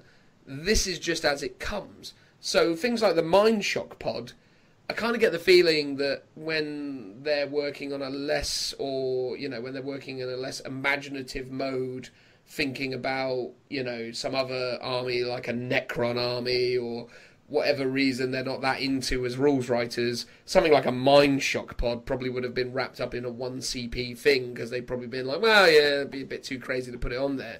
But for some reason, in the case of the Hemlock, all this stuff's just thrown on there. I mean, it often makes people kind of raise an eyebrow when I play them with these, because I go, oh yeah, it's -1 to hit because of L-Toc. And I usually play it in conjunction with an Ulfway army. And then people go, oh, well, hit the Ulfway, you ignore damage on 6 because you're Ulfway. And I was like, yeah, that's how that works. And he goes, oh, what's that then? Oh, it's -1 to hit because it's L-Toc. Okay, cool. Shoots it, does actually hit it, does do a damage. I roll, fail my save, and then I pick up the damage and roll d6s, and if I get 6, ignore it. And people tend to go, sorry, you said it was L-Toc. Oh, yeah, but it's also got Spirit Stones. And it's like, what? So it gets both. Yeah, but, it's a specific rule. And the fact that it has the inbuilt -2 to people's leadership and has access to a psychic ability to further drop your opponent's leadership by 2. One. Is it 1 or by 2 one. for the... By 1. It's by 1. But it also, it's blatantly an anti-tank flyer. And most of the flyers in other armies that are anti-tank normally carry heavy weapons and suffer a -1 to hit, moving and shooting it. And Games Workshop's like, well, no, this one's an auto hit one, so there's no negative. Yeah, it sort of feels like rather than deciding, oh, you should have a ballistic skill to hit, because that's would make it balanced. They've gone, oh, but in the narrative, it's a flamer weapon, so it has to auto hit. Yeah. And even though you're flying a supersonic jet with a flame gun, it's going to hit. Don't worry about it. Yeah. I mean, when you roll the 2D free shots with this thing and you get 6 shots off and you're wounding almost everything you're shooting at on a free, sometimes 2, but if you say you're wounding it on a free, the amount of damage that this thing does is scary, because obviously if you smite something, let's say you do 2 damage for whatever reason, and then you follow it up and you're lucky and you get that big damaging 6-shot variant off, it is utterly horrifying. But when you take 3 of these guys, the combination of effects that this thing has on people is just terrifying. So in the tournament that I played in last weekend, I mean, these things were just tearing people to pieces, because they could be anywhere I wanted them to be. They could do anything I needed them to do. Even if they got damaged, I didn't care, because unless they kill it, they're still in play. It's not like other vehicles where if you do damage to it, it becomes useless. This thing is almost as powerful on 1 wound as it is on 12. One time I heard someone say, oh, you want to take them as Iandan, because Iandan, stay, they do the whole, if you count your wounds as being twice what they are. And I was like, why? The thing, even if it's at a half profile, it moves 60 inches. If it's the lowest profile, it moves 45. It's so good. It's borderline broken, if I'm honest with you, but I don't much mind, because I use it all the time and I love it. And the fun thing with these guys as well, the other little thing that everyone loves, is when I take Aldred Ulfram, and I use Mind War in conjunction with these guys, and I go, oh, what's your leadership? And they go, oh, my so and so thing is leadership 8. I'm like, oh, okay, cool. Well, I horrified him, yeah. Oh, sorry, yeah. So he's leadership 7. Oh, good, okay, cool. And you are within 12 of my hemlock. Yeah, I suppose so. What's that mean? So you're actually leadership 5. Okay, cool. And what does Mind War do? Well, what we do is we roll these 2d6. I add my leadership to it, and then you add your leadership to it. As I said, it was, what did we agree again? Oh, yeah, sorry, 5. So I've rolled a 4, and you've rolled a 2, and now you've taken something crazy. Because I think Aldred Ulfran's leadership 9, so he does, I mean, it's a scary amount of damage that Mind War does in conjunction with this as well. And that's just 1 hemlock. Yeah. So if there's multiple hemlocks, it stacks. No, it doesn't. It can't stack. Oh. It's only ever -2. Yeah. If people are stacking it on you, they're cheating. All right, then. I can read you the rule as written, if you like. Hang on 2 seconds as I go back to the page, because I thought we'd stop talking about my bit now. But here it is. Mind Shot Pod. Units must subtract 2 from their leadership characteristics whilst they're within 12 of any enemy Hemlock Wraith Jets. Or Wraith Fighters. So, are within 12 of any, not... So it's basically stating whether you're in range of 3 or you're within range of 1, it's -2. Wow. So yeah, amazing unit. I use it to great effect in various games. Utterly love it. Any Elder player who hasn't got 3 of these isn't playing Elder right. They're so good. Yeah, well, the thing I hate about it is it's -4 AP, which is insane, because obviously it's an anti-tank thing. So most tanks will have a free-up save. Yep. So you just don't get a save. Like, I wouldn't be so annoyed if I at least had that 6-up save, just for that, 1 in 6 chance of, ignoring it. But the fact that you auto-hit, you've got over, a 50% chance of wounding, and then I get no save. And then it's what, D6 damage? No, just a flat 2. Flat 2. I mean, but the fact that you do so much, it's just ridiculous. Yeah, I mean, even... It's almost like... it's almost like they messed up and gave it the wrong gun. You'd think that they we'll give it ballistic skill, and we'll give it the Wraith Cannon, the ones the Wraith Guard have, because that's strength 10, 1 shot, -4 D6 damage. We'll give it 2, so that'll be fine. And then the guy who's at the keyboard is not really paying attention. He wants to go home. He's like, yeah. Wraithguard gun. Oh, what have they got? D-Cybes. Boom. Done. Let's go. Yeah. I mean, the D-Cybe, I mean, these things were pretty good in 7th edition. They were trash when they introduced them in 6th edition because it was something to do with the way that flyers came on the board or some nonsense. I can't remember exactly the reasons why, but it was something like you couldn't use their psychic powers because you'd had to move them before you could do anything else. I can't remember the specific reasons, but there was something really weird about them in 6th edition with the sequencing. They cleaned it up in 7th. I used 1 in 7th quite consistently. But yeah, since 8th edition, 3 is just the magic number when it comes to hemlocks. They're really amazing. Very, very good unit. I'm currently sprucing mine up at the moment. I'm giving them a lot of extra attention when it comes to paint job because I'm hopeful that my army will look a little bit better when it comes to GT Heat 3, which these guys will feature prominently in. So yeah, there you go. Hemlocks. I am a really big fan of them. And I feel like you should be too if you play Elder. So that's my advice to all Elder players out there, or Eldari players, sorry. Get yourself some Hemlocks. They're amazing. So, let's ask Phil what his favourite unit is. Ooh, well, it is a flyer as well. Ooh! It is the Marauder Destroyer from the Index. The Marauder Destroyer? Yes, so there's 2 versions. There's the Marauder Bomber, which is, so they're both Imperial Guard Aeronautica units. And then there's the Marauder Destroyer, which is the bigger version of the 2. They're obviously both at Forge World units. The Marauder Destroyer, though, just has an insane amount of guns on it. So I'll read you through their profile and everything. So it's Strength 7, which probably, you won't use too much. It's got a 4-up ballistic skill, Toughness 7, 20 wounds, 3 attacks, Leadership 7, 3-up save.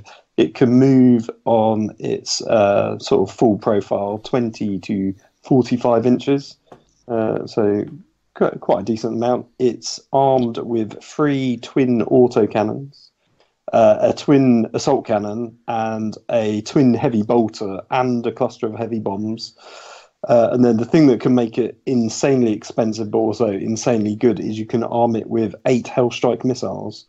The Hellstrike missiles are range 72, heavy 1, strength 8, -2, D6 damage, and you roll 2 dice when inflicting damage and discard the lowest. Wow, 8 of those? Yeah, and you can't take, say, 2 or 3 or 4. It's 0 or 8. There's no in between. How many points are they each? Well, so this is the interesting thing. Let me just get the old points up. So to buy 8 Hellstrike missiles costs 240 points.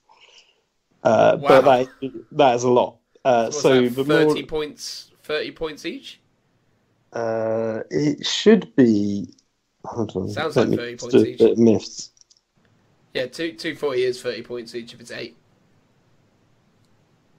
Yeah, I think so. Around about then. In theory, well, if you think about it, a las cannon is normally 20 points. In fact, it does almost the equivalent of a las cannon, but you get to pick the highest out of 2 dice.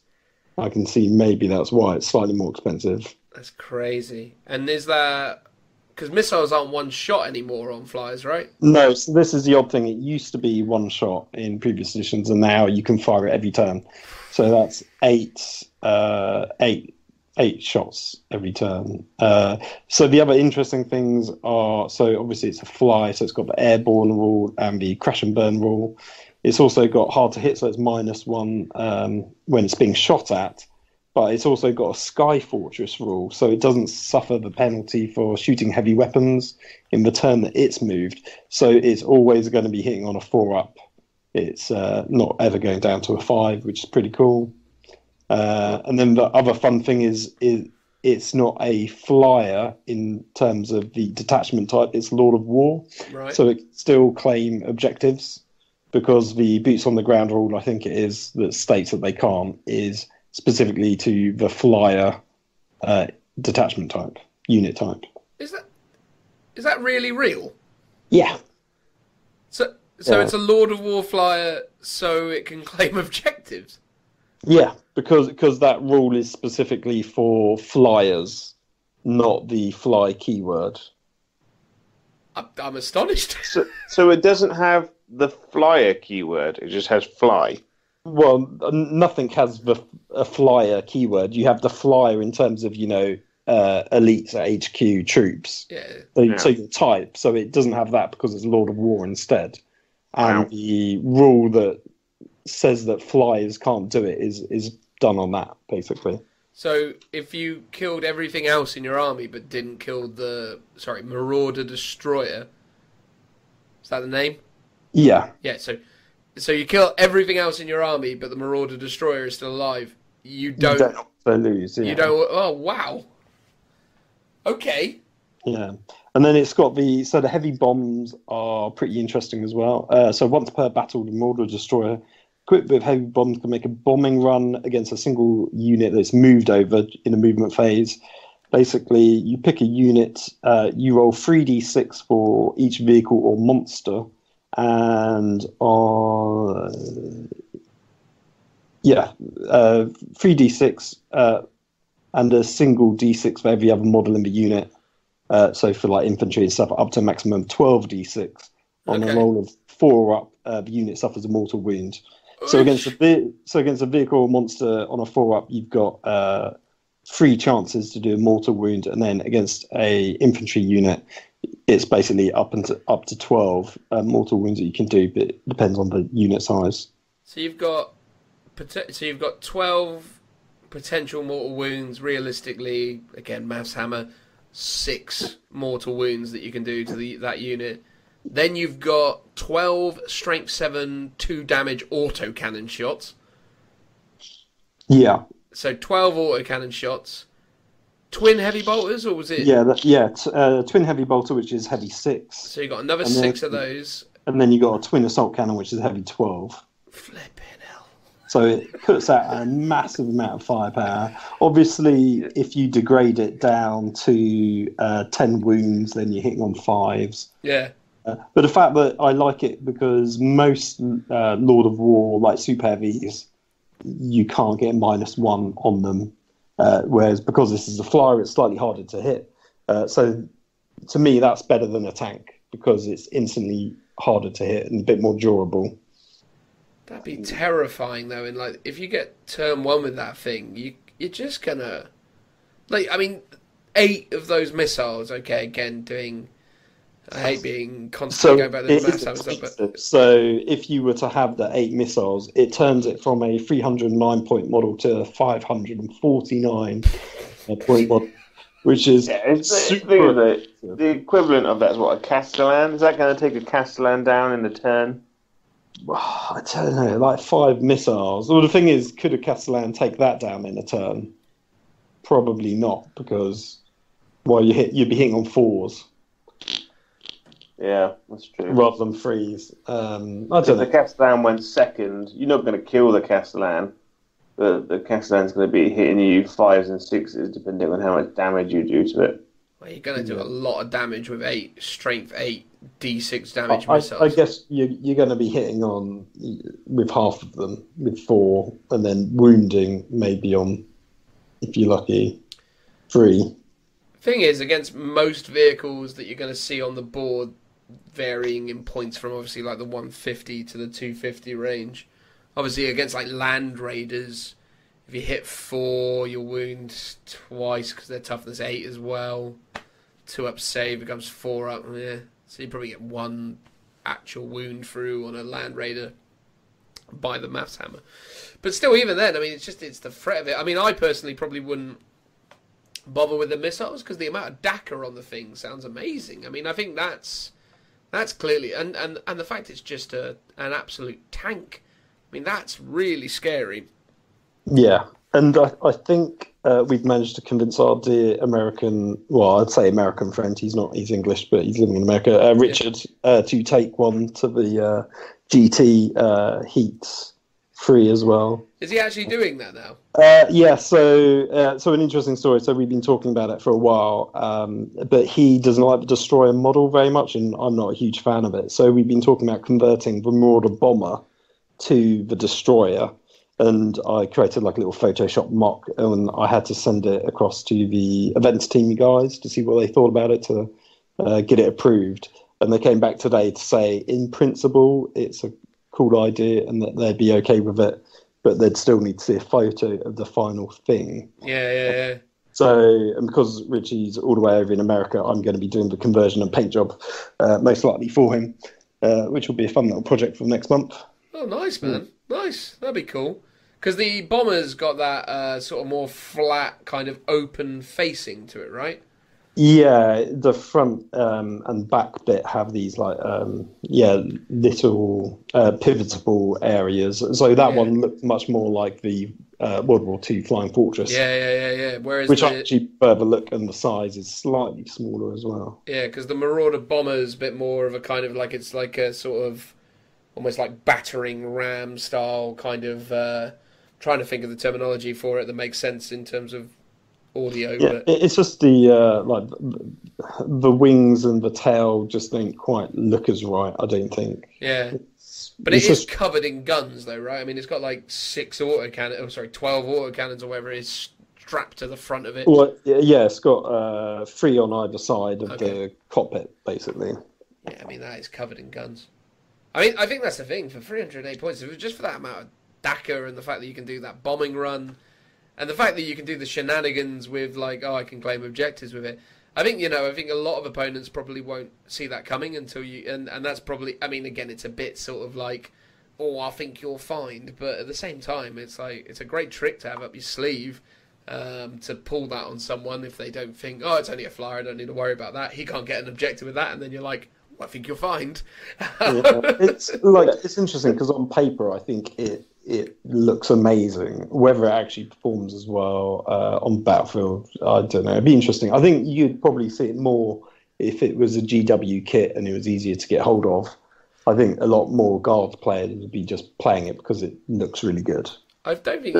Oh, sorry, Joe. Does it have access to any other missiles? No. Back in the old, in like 7th edition, like a lot of the Imperial flyers had loads of missile options. Yes, they still do, but they're the fighters. So the Avenger fighter can take the Hell Fury missile and the Hellstrike missile. Okay. One of those is 2d6 strength for 1 damage, and the other one's strength 8 minus 2d6. So they're the Hellstrike ones. So the same. Now, the Hellstrike or the Hell Fury, one of them I think got changed in one of the recent updates. I can't quite remember exactly what changed, whether it was the points or the amount of shots, maybe. I think they might have just gone up in points, actually, because the 2d6 one, I think, was a bit too good. Okay.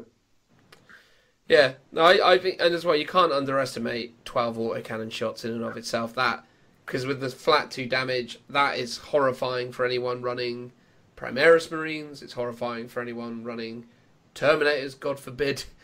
Don't want to get on that again. But, for any of the 2 wound units out there, autocannons are really scary. And then you also add in the fact that, strength 7 is no slouch against other vehicles as well. Because they're AP minus 2, right, autocannons? Minus 1, according to Minus 1. That's probably correct. I'm probably getting my facts wrong. But still, 2 damage, strength 7. Very, very potent, and something that, again, if you're looking to chip away at some of the smaller vehicles, you can do significant, between them, I mean, obviously, I probably wouldn't even bother with the missiles, but if you had the missiles, fine, but you're going to chip away really nicely at stuff with that. No, I really love it, man. I mean, and again, weirdly, I get what you and Richie are saying about the Bomber. The Bomber is a nicer looking model, but I still like the look of the Destroyer. It looks really cool. Yeah. It's not quite as cool as the Bomber. I'll give you that. Cool. All right. So that's that. And now let's talk about Joe's favourite unit within the confines of the game. What do you like most of all at the moment, Joe? Yeah, so I've gone, instead of a flyer of many, many points or a psychic funk, I've gone for something, a man a simple man who had his feet very much on the floor. And I've gone for the huge 70 points of Eversaur Assassin. I think they are great. And what makes you That say is all. that? We can now finish the podcast. I'm done. Is that it? They're well good. What makes them so good, though, Joe? Well, they 70 points for a start, and he's got the stats of any character, any Space Marine hero, if not better. Joe, are you doing this without actually having the rules in front of you? I've got him right in front of me. Oh, you got them on your phone. You just sound like you're trying to make excuses, like you're going, he's got the stats of somebody. The thing is, I was trying to think of a decent Space Marine character, but his stats are better than any Space Marine character, and he's half the points. Okay, the only Space Marine character he'd struggle against would be Moloch from Forge World, the Minotaurs guy. Or Gilliman. Oh yeah, but he's a Primarch. Let's not be silly now. Yeah, Moloch would mess an Eversaur up. You reckon? Big time. Yeah. I feel like you should talk about Morlock. Yeah, but he's not easily available to the common man. And he's not 70 points either. He's not 70 points, no.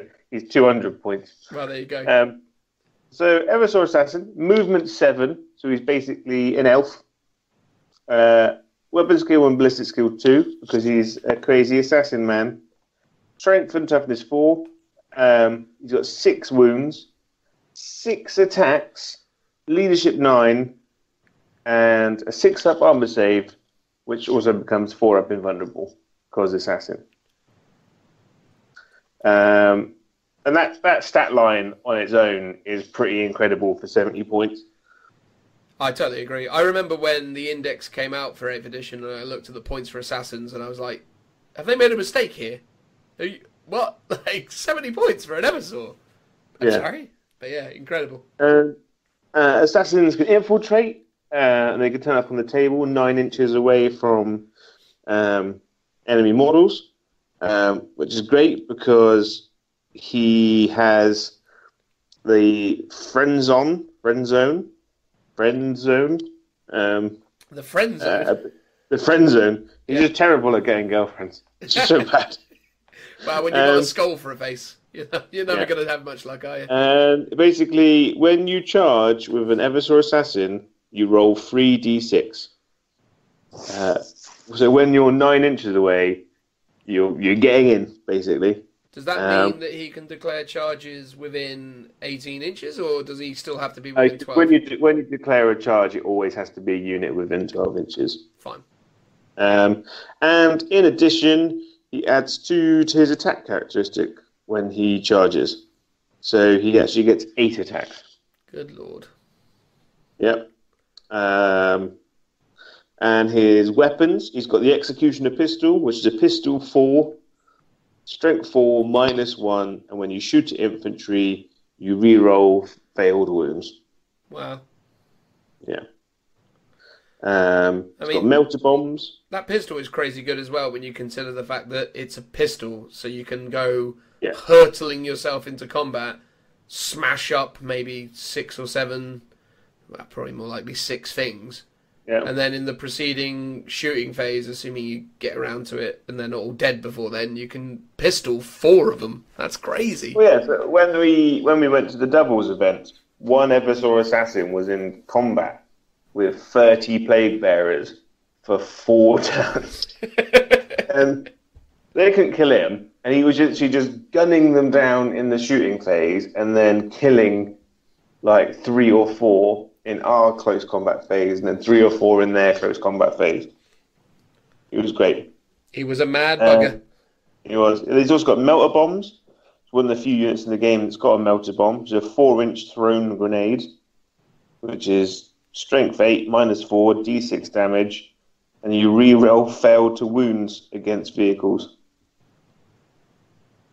which is great. Amazing. I find it a bit odd that melter bombs are at a 4-inch range rather than the usual 6. It's because it's heavier, I suppose. Yeah. Big in it. Yeah, and his 2 close combat weapons. He's got the humble power sword, the usual strength user -3, 1 damage, or the neuro gauntlet. I don't know why you'd use the power sword when you've got this, which is strength +1, making him strength 5, -1 AP, 1 damage, and you fail. You re-roll failed wound rolls. So with your 8 attacks, hitting on 2s, wounding on most things on 3s, and then re-rolling. I suppose the power sword is good if you're up against, I don't know, scions or... Yeah, if you're already going to be wounding something on 3s, yeah, the power sword will insta delete guard. Well, anything Tau. with a 4-up Yeah. save. Tau, yeah. Yeah. There is functions for it, but yeah, I agree. You're going to use the neuro gauntlet almost always. And it's not like enemy type specific. So infantry, vehicle, monster. It's everything with the neuro gauntlet, which is great. Wow, that is really good. Yeah, and then when it all goes to pot and his luck runs out, on a 4+ when he dies, he explodes and does D3 more wounds to every unit within 1 inch. Nice. Does he have to roll an explodes result, or does he just do it automatically? You have to roll a 4+. Wow. Hey, he is amazing, isn't he? I mean, we did run him in a double... Well, we ran 2 of them in a double tournament, and they are scary, it is fair to say. Yeah. It's good because they're single models. It like your opponent can like try and cover as much of the table as possible. But because he's a single model on a 32mm base, he can pop up and slip between the lines quite happily. He is a sneaky boy. And they're problem solvers as well. So you'd be like, there's like 2 squads of mortars at the back of the table. I'll just send an Eversaur after them. Because he'll kill them in a turn. And then he would have got his points back. It's true. And even if by some miracle one of them survives and kills him, he's still dead. Or quite he's still likely. dead. And he's still paid for himself. Exactly. No, that is good. I do like him a lot, it has to be said. I think it's really awesome, actually, in this edition that the Eversaur Assassin is kind of one of the better of the Assassins, because it felt really weird that the Eversaur wasn't awesome back at, like, 7th, 6th edition. But yeah, now that he's got a proper purpose. I like the fact that the old Assassin poster boy, the Vindicare, or whatever he's called, the one with the visor and the sniper rifle, he's now not very good. But, well, he is good. He's just over-pointed, I think. 90 points. Yeah, he's over-pointed. And, like, he's one of those... The Vindica's one of those characters that he needs to kill multiple things to make his points back. Yeah. Because his gun's only D3 damage. So he's not going to insta-kill a character return like an Eversaur would. Like, admittedly, the Eversaur's got to get in there and do it with his hands. Yeah. But a Vindica's going to sit at the back of the table, spend 3 turns killing a guard character or a mid-level Space Marine character. I used to like using my Vindicare in 7th edition games against you, Joe, when you were running a Dark Elder army, because I'd be like, oh yes, I've just randomly decided this Vindicare is going to turn up. Oh, what's that? You got some Raiders? Okay, cool. What's the? What are they? And you're like, oh, they're armor value 10. And it's like, oh, okay, cool. This gun's strength 10, AP 2, or AP 1 even potentially. Yeah. And I ignore cover saves. Hitting on 2s, re-rolling 1s. Boop! Oh, I hit you. What a shocker. I automatically pen. And because it's dead. Yeah, exactly. Well, because you're open topped and it's minus and it's AP 1. It's a goner. Yay! Vindicares. That was the fun. He's slipped into the background now. Yeah. Like Calidus and the Caluxus have easily surpassed him. Yeah, absolutely. But again, and this is going off on another topic, I feel like one of the most consistent things I think about when it comes to balancing and points in 8th edition is that I feel like they've come up with the best potential points possible, at least as it currently stands, for units as they were in 7th edition. I effectively feel like when it comes to the points for 8th edition, if you played 7th edition with the points as presented in 8th, you'd have a really great game of 7th.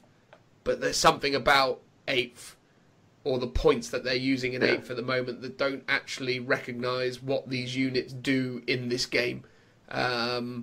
Which is, I think, the Horde conversation again, but we'll leave that alone because it will turn into a whole thing. But I do think Horde should carry a bit more of a premium, but that's an aside. Okay, you happy, Joe? You said all you need to say about the Eversaw? Yeah, I'm happy. The only thing I need to say is go out and buy 3. Go out and buy 3. There you go. Well, you only own 1, Joe, so you got to live by your own rules. Well, I just borrow yours and then Yeah, right, and then run a different one. Phil, are you going to go out and buy 3 of these? No, I've got one already because I got the Assassin's game. There you go. You see how little respect you... unpaid. See how little respect you earn there, Joe. Not even your co-host Phil will take your advice. I actually think that 3 Eversaw Assassins would really boost the Krieg list. Well, we can go on to the next segment, and I'll tell you my list, and then you can pick it apart and tell me what I've done wrong. Exactly. I can already. And you can be like, you need 3 Assassins. Yep, you need 3 Eversaws. That's what it But needs. For Eversaw. It probably would actually make the army a lot better. Yeah, but you don't like putting stuff that isn't Krieg in your army. You're No, weird. I like monofaction builds predominantly. I love it though, man. But even within their fluff, they'd use assassins, they'd use inquisitors, knights. They probably would, yeah. But not on my watch. Cool. Well, I think that was good. Let's move on to the closing segment of this show, which will be Phil talking about his GT Heat-Free Army list. Transitional noises, please.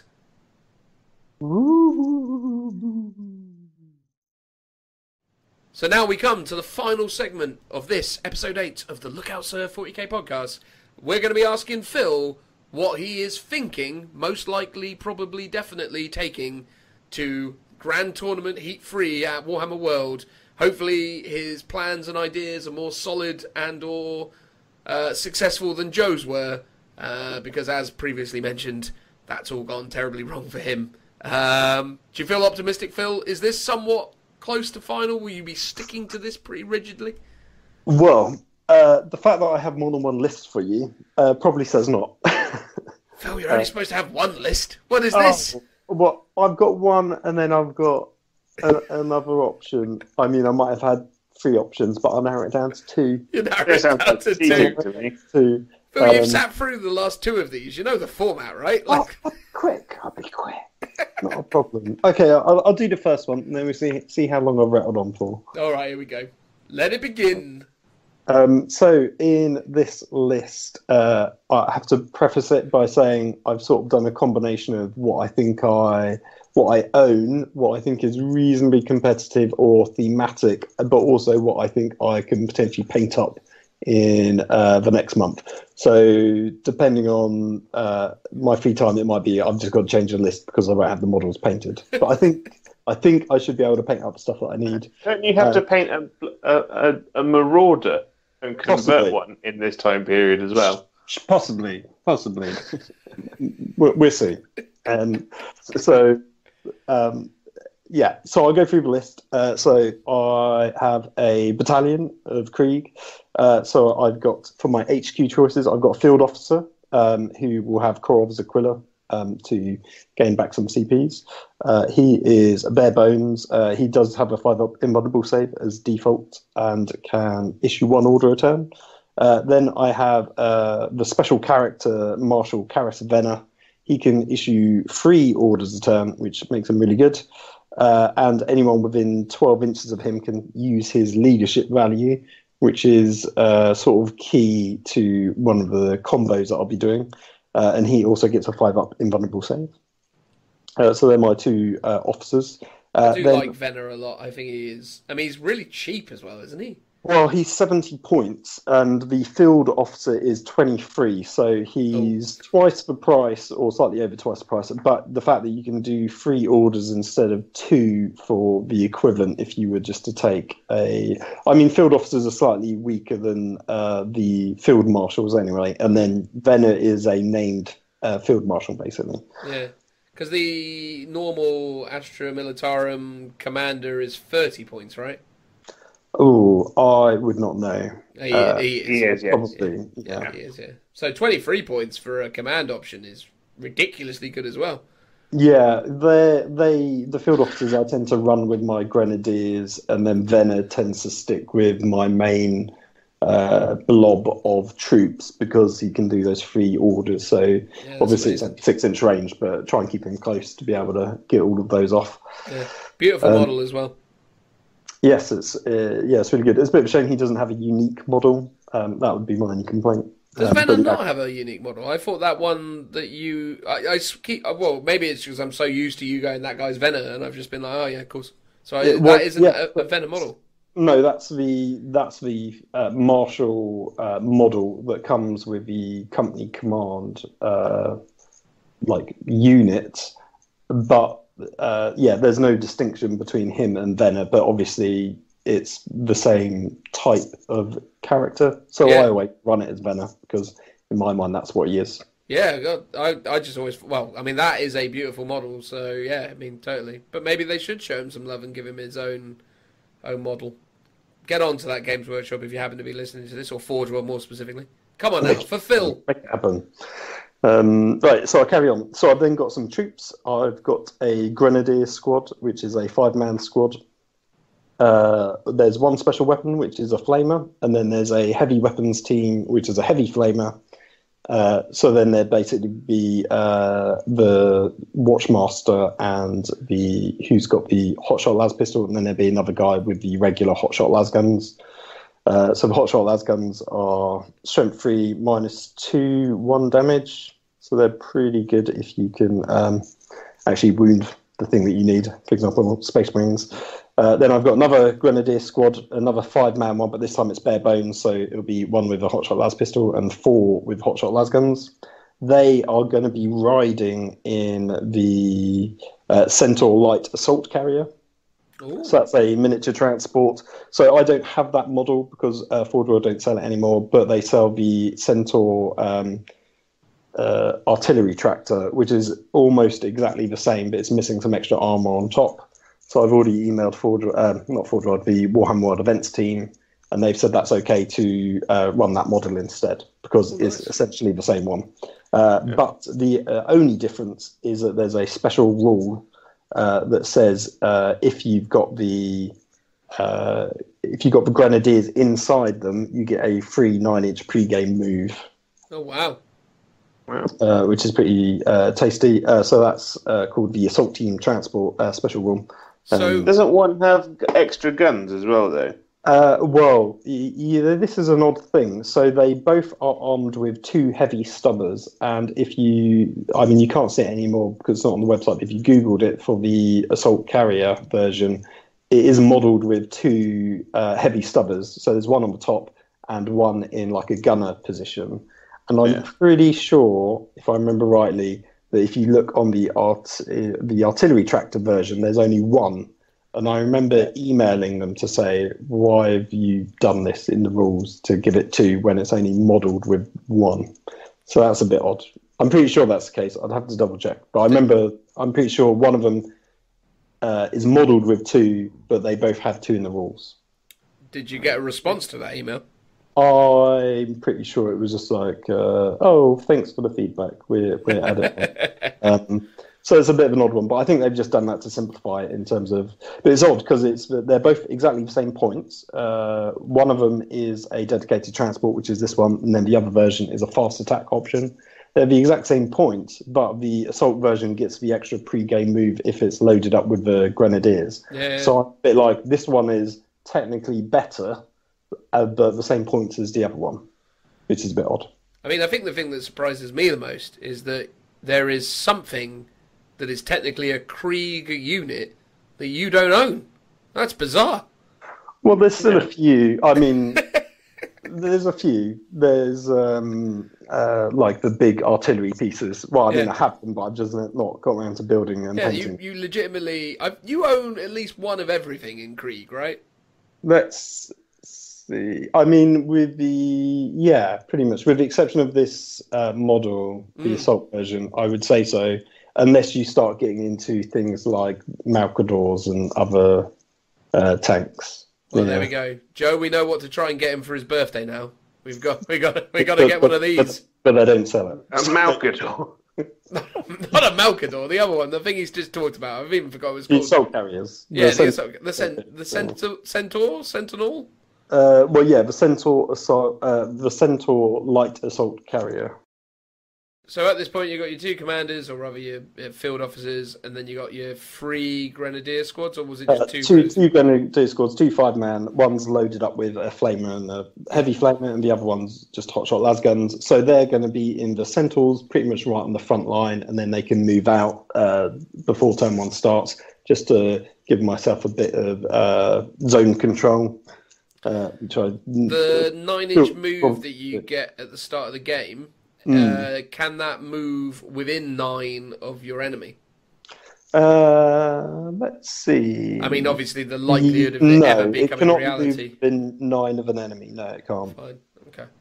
And it says if both players can do this, the person who gets first turn gets to do it first. Gotcha. So I've got those 2. Then I've got a infantry squad. Which is your basic 10-man squad, and one of them has a platoon standard, which means anyone within 6 inches gets +1 to their leadership when taking morale tests. Then I've got another infantry squad who also has a platoon standard, so that's 2. They don't stack because they specifically say if they're within range of 1 or more platoon standards, but it just gives you a bit of a buffer. I've got another infantry squad. This time it doesn't have a platoon standard, so it's just a regular infantry squad. Then for my elites, I've got a command squad. So the command squad has 3 guys in it with las guns. Then I've got a standard bearer. Now this guy has a regimental standard, which is slightly different. So anyone within 6 inches gets +1 leadership and +1 attack while they're within range of it. And this one does stack with the other standard bearers because they're a different name. So the benefit of this is if all of them are next to Venner. So Venner has leadership 9, but then that will go up to 11 because of the 2 +1s to his leadership. And then everyone within 12 inches of him gets his leadership of 11. So that makes them a lot more resilient when it comes to close combat. Crikey. Because you don't take morale tests for shooting attacks either. No. So obviously things like psychic still take effect, and obviously close combat's the big one. And then the +1 attacks means I'm making the most of my weapon skill free up. And then that combos with the next unit, which is the Quartermaster Cadre. So he comes with 3 Medici servitors. I think by default, it comes with 2, but you can take up to 4. And the kit that you buy has up to 4, but due to points wise, I'm only taking 3.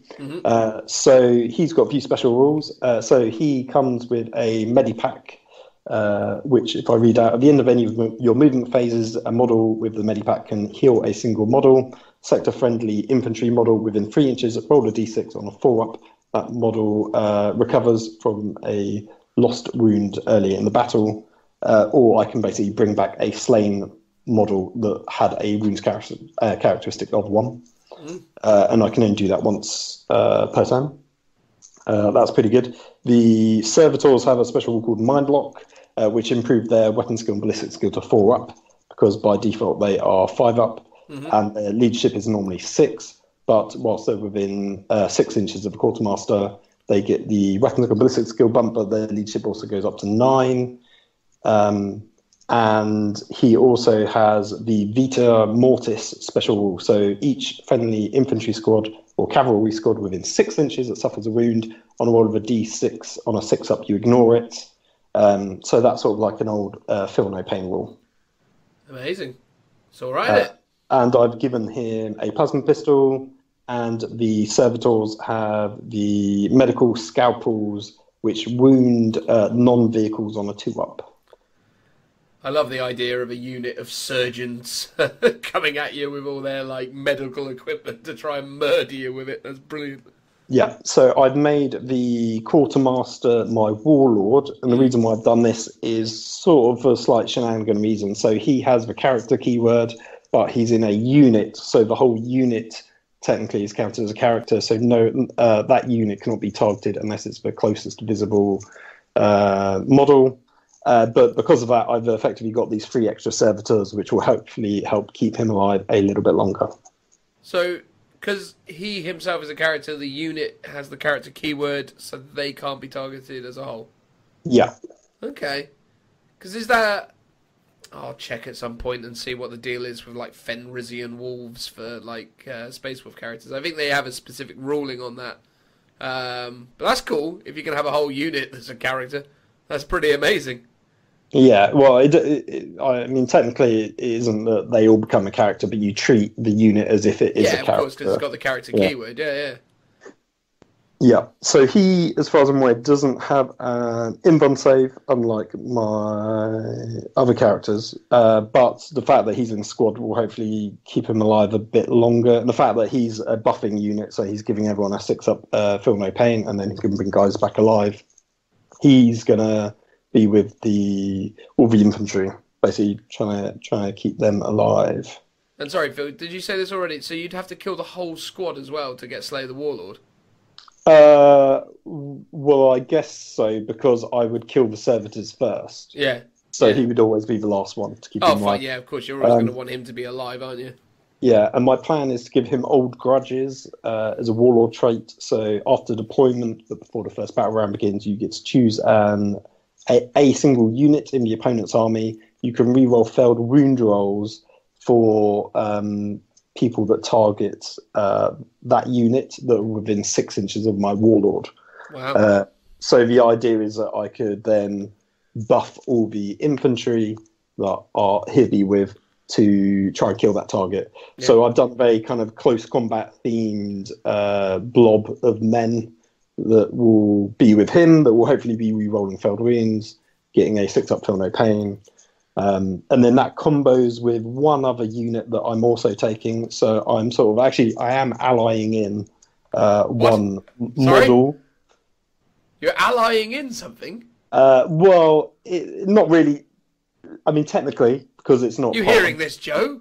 An ally? I think this is some kind of, like, one rule for me, one rule for others kind of situation going on here. Well, it's still got the Astra Militarum keyword.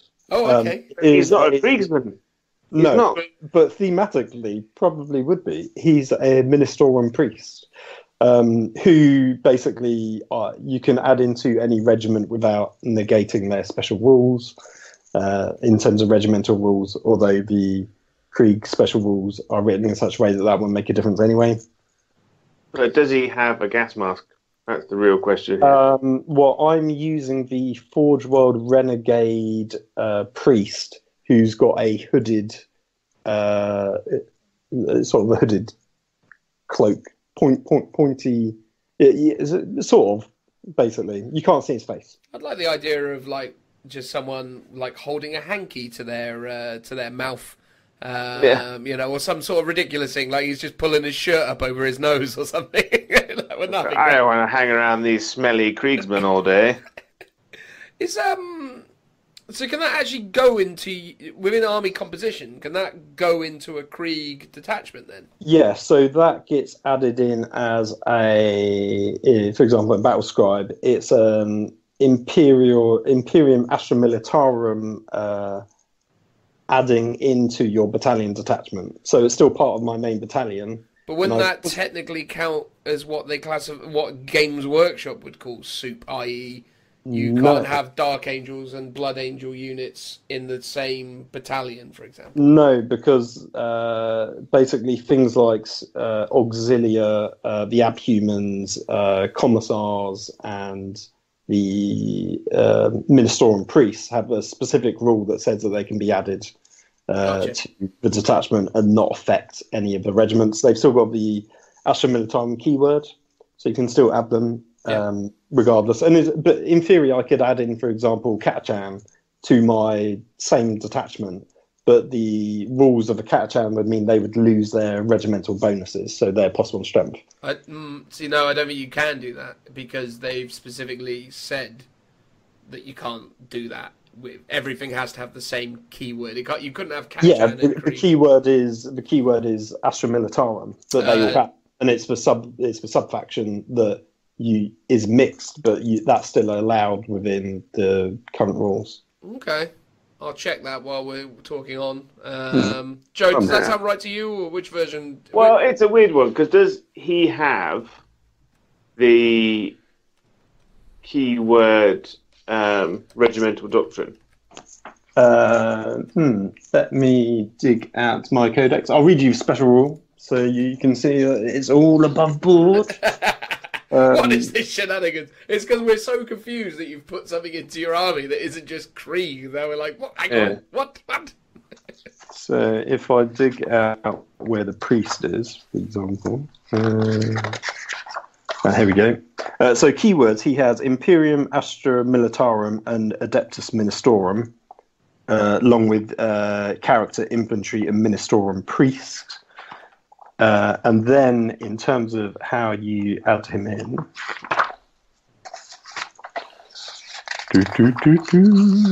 put you on hold music. Yeah, it's all good. I've just got the big FAQ up, so actually I think you're probably okay because it states that all of the units in each detachment in your Battleforge army must have at least one faction keyword in common. In addition, this keyword cannot be Chaos, Imperium, Eldari, Ynnari, or Tyranids. As long as it's Astra Militarum, it's all right. Yeah, so there's so the special rule that I'm referring to, that it's called Advisors and Auxilia, and it says the unit listed below can be included in an Astra Militarum detachment without preventing other units in the detachment from gaining a regimental doctrine. Note, however, that the units listed below can never themselves benefit from regimental doctrines, and it's Text Priest Servitors, Ministorum Priests, which is what I've got, Crusaders, Aeronautica units, which is Flyers, Militarum Auxilia, which is the abhumans, so Ogrins and the snipers, and then Officio Prefectus and the Psychers as well, basically. There we are. So that allows me to add in the priest, although he's not technically Death Call of Krieg, but he's got a special rule which is War Hymns, which adds a +1 to the attack characteristic of all Astra Militarum infantry units within 6 inches of that model. So comboing that with the regimental banner basically gives all my infantry 3 attacks base. I mean, wow, that adds up to a lot of attacks for Krieg. Yeah, the only issue is surviving long enough to be able to pull it off, which then brings me onto my next unit, which is a Lord of War. So it's the Gorgon Heavy Transport, which can take 50 men. So all my boys are going to be riding around in this big tank. Now, I've played quite a few games with it before, and I've never particularly rated it, but I'm taking a slightly different variant this time. So by default, it comes with 2 Gorgon mortars and 2 twin heavy stubbers. And the Gorgon mortar variant isn't the one I've got, but I think I can convert it ever so slightly to get away with making a WYSIWYG, so I can run the mortars, because the mortars are weirdly included in the price of the Gorgon. So, for example, the base price is, it says 366, but that's wrong. It's 316, because Battlescribe is incorrect, because it went down by 50 points in the chapter approved last year. Mm-hmm. So the Gorgon mortars are free, but then if you want to swap out the mortars for the twin sponsons, so for example, heavy bolters or heavy flamers, you then have to pay the full price for those. So you're actually much more efficiently better off taking the mortar version. And the mortars are actually really good. So you get 2 of them, and they're 48-inch range, heavy 2d6, strength 5, -1 AP, 1 damage. You ignore line of sight, I'm pretty sure, although it doesn't seem to say it here. Let me just check the manual. And how many of these mortars are on this thing? So 2. It does heavy 2d6. Weirdly, you don't ignore line of sight, but the attacker doesn't gain a bonus for being in cover. Okay. That's really good. So you're basically doing 4d6 shots, strength 5 -1, 1 damage, ignoring cover. That's really good. That is really good. Which is so the theme of this one is also of this army is just sort of try and counter that turn 1 stratagem where people might be trying to get a cover save. And a lot of the times I struggle with things like my FUD guns in the past tend to be pretty useless now because you have the Marines, for example, in cover and they're now getting a 2-up save and there's either like no AP or there's like maybe -1, but it's still not very good. So this is -1 and ignore cover. So they'd be saving on 4s. So that's pretty good. Nice. What's your plan to deal with like knights and stuff? Oh, well, let me get on to the rest of the army. So then I've got a spearhead detachment. So this is to give my Lehman Russes the objective secured role. So I've got a tank commander with a heavy bolter on the hull, 2 heavy bolters for the sponsons, and a Punisher Gatling cannon. So he's going to be able to give himself orders, so he can reroll 1s, for example. So he's going to be really efficient. So he's like another really good like horde killer. Are you running these as Krieg as well, or are you going to be running them as Katachan? In theory, I mean, with this one, because it's a Punisher, it doesn't really make a difference because the cat and doesn't benefit them. But I will probably just run them as Krieg because it gives them. I mean, the Krieg special rule for tanks is a bit odd. So you get the Mars Alpha hull. Yeah. So basically, if you're attacked by a strength 4 or less weapon, you get +1 to your save. Mm-hmm. So if I'm being shot at by a bolter, I get a 2-up save, which sounds good, but in reality is completely pointless because no one ever attacks a tank with bolters. No. I mean, it's such a rarity when people are going to do that, and I've maybe done it once in like 10 or 20 games that I played in 8th edition. It so rarely happens, I can't remember it ever happening. Fun. So then I've got, for my heavy support, I've got 2 Colossus Bombards. So these are new units that I bought last time when I was at Warhammer World of Dan. And I've always rated them for about the last year. Even in the end of 7th edition, I was always like, I should really get these because they're pretty good. So the Siege Mortar has a 240-inch range. So that's basically anywhere on the table or mate's table across the gaming hall. It's a heavy 2d6, strength 6, -2 AP, D3 damage. I can target you out of line of sight, and I ignore your save for being in cover. Wow. So again, this is another sort of anti sort of stratagem, turn 1 stratagem. Yeah, cover very cool. Gun, and is sort of, because it's strength 6, it's probably decent enough for chipping away at slightly bigger units, but again is really designed as a sort of heavy infantry killer. What are the chances of you painting those 2 in time for this? Well, I can knock out a couple of Lehman Russes, as I discovered a few weeks ago, in a week if I sort of think about it hard enough. Okay. So it's possible. I mean, the Centaurs will actually be the harder to paint because they. I want to paint up the internal colour slightly differently because it's open topped, and they have a crew that also need painting up that you can see. So the Colossuses are actually the easier to paint up than the Centaurs. Okay. So if I'm going to drop anything, I'll probably drop Centaurs, even though I do like their little pre-game move. I think that's quite fun, and they're fantastic models. Yeah. And then lastly, I'm taking 2 Conqueror tanks. So the Conqueror tank is similar to the battle cannon, but it's slightly shorter range. So it's 48 inches, heavy D6, strength 8, -2, D3.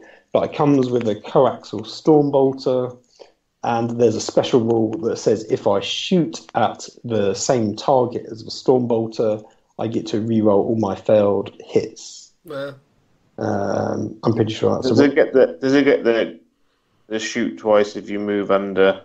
Yes, yeah. So I'll be doing 2d6 shots. But obviously the coax is only 24-inch range, so I can shoot up to 48 inches, but I'm only getting the rerolls if I'm within 24 inches. So that's a very short range weapon, but then the idea is because they have objective secured, they'd probably be going out a bit more and being a bit more aggressive with those tanks. Meanwhile, the Colossuses can sit right at the back and shoot. And then obviously I'm going to have my Gorgon with all my men in, sort of just driving forwards and plomping the guys out turn 2 to hopefully charge into something. I mean, I love it, mate. I think if you can do it, i.e. get everything painted and ready... Yeah, it sounds like such a cool Krieg army list. Like, there's so many fun little tricks and nuances.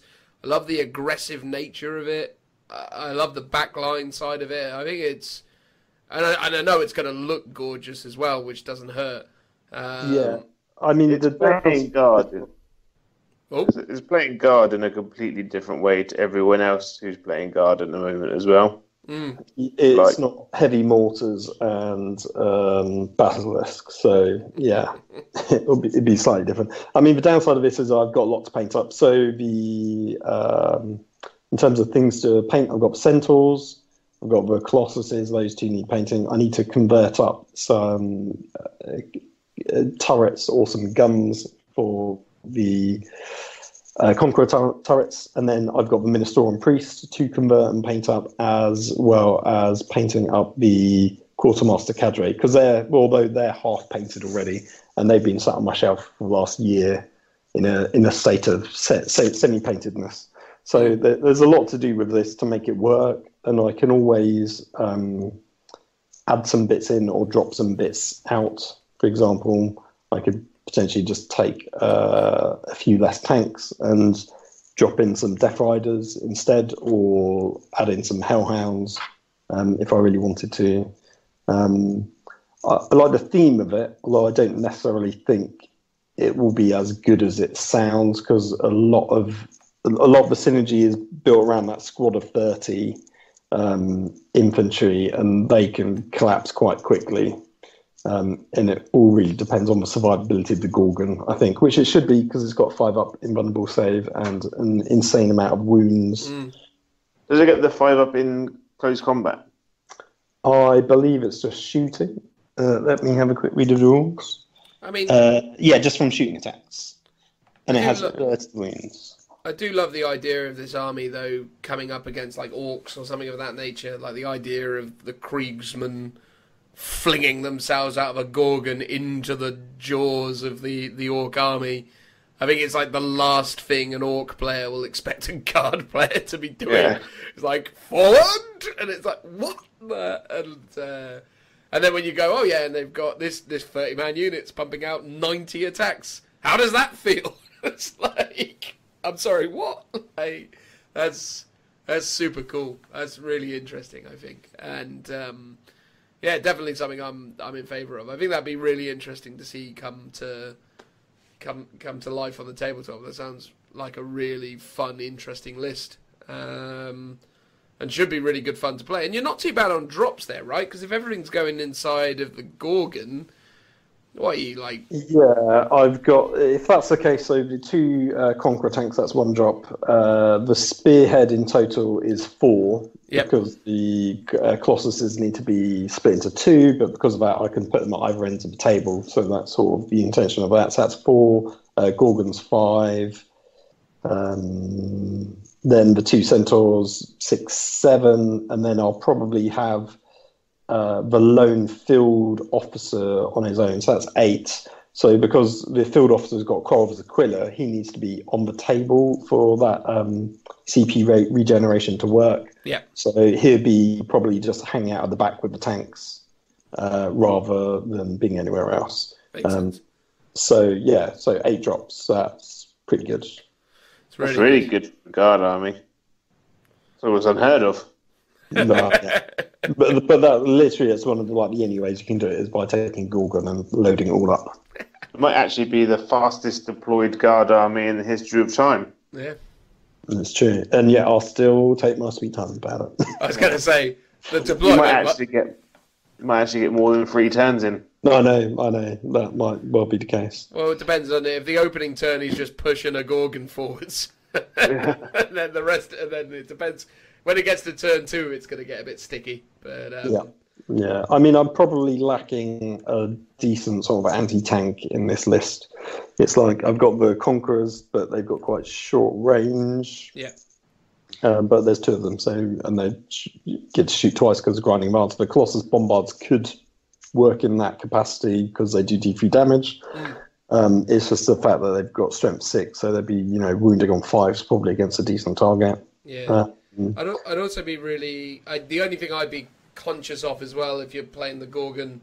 Obviously, the Gorgon's got great potential, but I think the other thing is if you're up against a particularly fast opponent with some good anti-tank options. So if you were to take my list as an example, if I was to use the jet bikes and I would see there's so many points invested in that Gorgon, I'd be like, well, first and foremost, that's a huge priority target for me. But if you, in the opening turn, kind of moved it forwards towards me, it wouldn't be too difficult to wrap it in, like, jet bikes, for example, and then blow it up. And then all of a sudden, everything's dead. So I think screening is quite important, which is why I wanted to take the Centaurs. But again, that only screens infantry, not really screening anything with the Flykeeper. So I think... jet bikes is probably the ultimate hard counter for it. But not very many people... Well, a lot of people are taking Shining Spear jet bikes, but I don't think too many people would think to... And then also Shining Spears are quite a lot more elite, so you need a lot of jet bikes to wrap a Gorgon, right? Like, you need at least 10 of them. I mean, in an ideal world, if I had more points, I'd be tempted to take what I normally do, which is run them as the heavy flamer sponsor. So that'll be 4 heavy flamers, which gives you a bit more of a deterrent in terms of whether you're trying to charge me or. Well, I think if you're up against an opponent where you fear that kind of retaliation, all you need to do is use that 9-inch move that you've got on the 2 other ones, and then in your opening turn, advance or move, or however you do it, the guys out to the front, and then have the Gorgon coming behind that, and then you are screening it in the midfield, which will negate a lot of the issue, because even though the jet bike can move 16 inches in the case of the Elder, or maybe it's 18 inches, but it's not going to move enough that it can get through the screening stuff, and then so you could create a really nice kind of parking space almost for your Gorgon, and then just sort of put it in it, and then obviously the Elder could then shoot people off, but then they've then got to assault it, and that removes the point because they're not going to kill it in the assault phase. What that strategy would be to try and maneuver so as it's within an inch of it, and then kill it with shooting and psychic powers, because they're not gonna kill it any other way. So that's the only thing I'd be cautious of, is if you're up against a really smart opponent who knows how many points is in that vehicle, and if they just wrap you and murder you with high power shooting, that's going to be problematic. But I think other than that, that Gorgon is a fantastic, resilient beast of a vehicle, and I just really like the strategy around it. I think it'd be a super fun army to play and to play against. So yeah, I look forward to playing against it, if nothing else. It sounds amazing. Cool. Joe, what do you think? I think it's a solid option. I think you'll struggle if you come up against something like a knight list. I disagree, because I think, as we discovered in last weekend's event, as long as you know what to do about knights, they're terrible. Just put yourself up on the second floor, and it's a Warhammer World event. You can't put a Gorgon upstairs. Oh yeah, send that out. Obviously the Gorgon's a bit of a sacrificial thing, but if you're smart about it, just put a bunch of objectives up on the top of ruins that the knights can't get to, and then just stand your infantry up there. And then literally just, send out a Gorgon, focus, because you've got so much artillery as well. Because what most knight players are doing at the moment is they go, here's my 2 Helverins, here's my 3 Crusaders or bigger knights, and here's my 2 battalions of guard. Phil could just murder all the guard super easy with all his long-range bombardment, and then all his infantry can just hold up on buildings next to objectives and can't get killed. So yeah, no, I don't think there's anything to worry about against Imperial Knights per se, as long as you're smart about it. I mean, okay, yeah, sure, if you're on a board with terrible terrain, you're in trouble. But the good thing is about Warhammer World pretty consistently is there aren't any boards that don't have options for that kind of deployment strategy. So you know, you should be all right. I think it'd be fine. I think one of the issues will be all the infantry's in one place. So trying to get your men then onto different objectives will be quite difficult. And I mean, that'll slightly be countered by the guys in the Centaurs. If they survive, they can hopefully nip around in different directions. Also, don't underestimate the length of a Gorgon. I mean, how long's a Gorgon? Probably about 10 inches, maybe. So you put it sideways in the opening turn to get you one drop, and then you know that you've positioned stuff in such a way. So you go 3 inches out either side. So you've now got like a 16-inch width from there. Then they move 6 again, and then you can advance them. So you can theoretically, you know, be apart as much as 6 on 6, so that's 12 to the 13 that 16 that we've established there. So now you're at 28 apart, and then you add the d6s to it. So let's say you get a 4 on both of them. So yeah, you can literally be, and you can be the entire, you know, you can be the entire board away from each other in a turn. Like that 10-inch distance from end to end of the Gorgon, and the fact you can come out anywhere on it massively changes the options you have. So in the opening turn, I'd literally, if I was up against Knights, I'd just be like, cool, plonk the Gorgon sideways near to objectives, just to sort of streamline things and give you survivability, and then just sort of blast out of in every direction you need to get into ruins, hold that stuff down, and then yeah, sure, fling your tanks at Knights. Concentrate your efforts on killing the most shooty knights they have, so the Helverins and the Wardens and the Crusaders. But you know, you'll be able to pelt whatever infantry infrastructure they have, and then just chill out on buildings and rack up the points.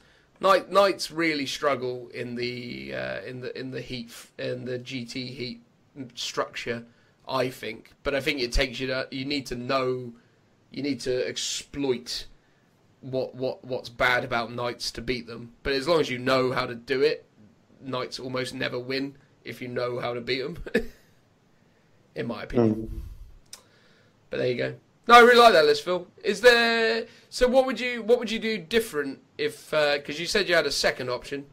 So one of the other options still involves painting up some bits, but but different bits to an extent. So what would the different bits be? The other list I've got is a battalion with 2 field officers. Yep. 3 infantry squads. Ideally, each one's got a plasma in it, but that might involve modelling the plasmas, because I'm not entirely sure I've got enough of the exact unit type to pull that off. So in an ideal world, three plasma guns in those 3 squads, 1 hellhound, then a spearhead with a tank commander, Punisher, and heavy bolter sponsons and heavy bolter on the side. Then another tank commander with heavy bolter sponsons and heavy bolter side. Then 2 Colossus bombards again. Then 2 Lehman Russ annihilators and 2 Lehman Russ conquerors. So that's much more Lehman Russ tanky heavy. Yeah. You say that's 2 spearheads or 1? No, battalion and a spearhead. But you said you had 2 tank commanders and then 6 heavy support choices. Oh, sorry. So 2 tank commanders, your 2 HQs and your spearheads. 2 Colossus bombards is 1 unit, because you take them together. Then you take the 2 annihilators in 1 squad together, and then the 2 conquerors in 1 squad. So that's 3 HQs. 2 HQs, 3 heavy support. Okay, and it's not better to take that as 2 spearheads? Actually, I think you're right. Yeah, I could do that. There you go. See, full of You've ideas. given me one extra CP pod. There you go, mate. Makes all the difference. I mean, that also sounds really, really cool. I mean, 12 That's tanks. just a bit of trying to maximise the amount of tanks I could possibly put on the table. Yeah. For the bit. That's really cool. I say 12 tanks. It's 8 tanks plus the... Or bombards. Got to love a tank. That's really interesting, man. I mean, I'm looking forward to seeing whatever it ends up being. It sounds like whatever happens, you got to paint some bombards. Yeah, I mean, ideally, I'm going to try and squeeze them in regardless, and I think they'd be the easiest to build and paint up. While also converting a marauder, or whether it was. Yeah. Well, that you're doing that for someone else. You don't really need to try too hard on that one, right? Yeah, do it in a day and knock it out. Oh, yeah. Well, that's how Richie paints all his stuff, right? It's just done. Day. Boosh. I mean, credit where credit's due to Rich. That man's ability to take an army from nothing to fully assembled, painted to a tabletop standard within a 24-hour period is impressive. It's unbelievable. Well, the fact is, it looks really good as well. Yeah, he achieves really good results. I always wonder what Richie's stuff would look like if he actually tried to paint it properly. But I think part of the charm of it is the rapidness of it. I think that that urgency creates quite good results. Actually, there you go. Yeah, for sure. Awesome. Any more for you, Joe? Any questions? You happy enough?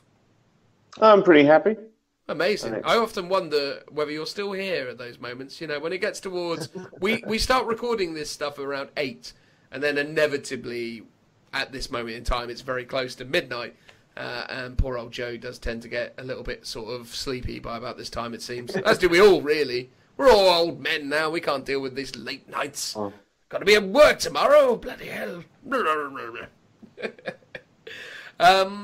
But on a serious note, thank you very much for listening to this episode 8 of the Lookouts 40k podcast. It's been really awesome.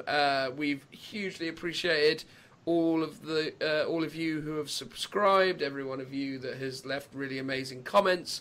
I mean, it's really awesome. We're absolutely amazed that we have as many subscribers as we do at this point. I think the guys can very honestly verify that. I think when we started doing this, I was saying, like, God, if we had 10 subscribers or 100 listeners within the first 6 months, I would be ecstatic. So, I mean, it's pretty cool, right, lads? Oh, good, yeah. Yeah. So, really, really big thank you to everyone who is supporting the show.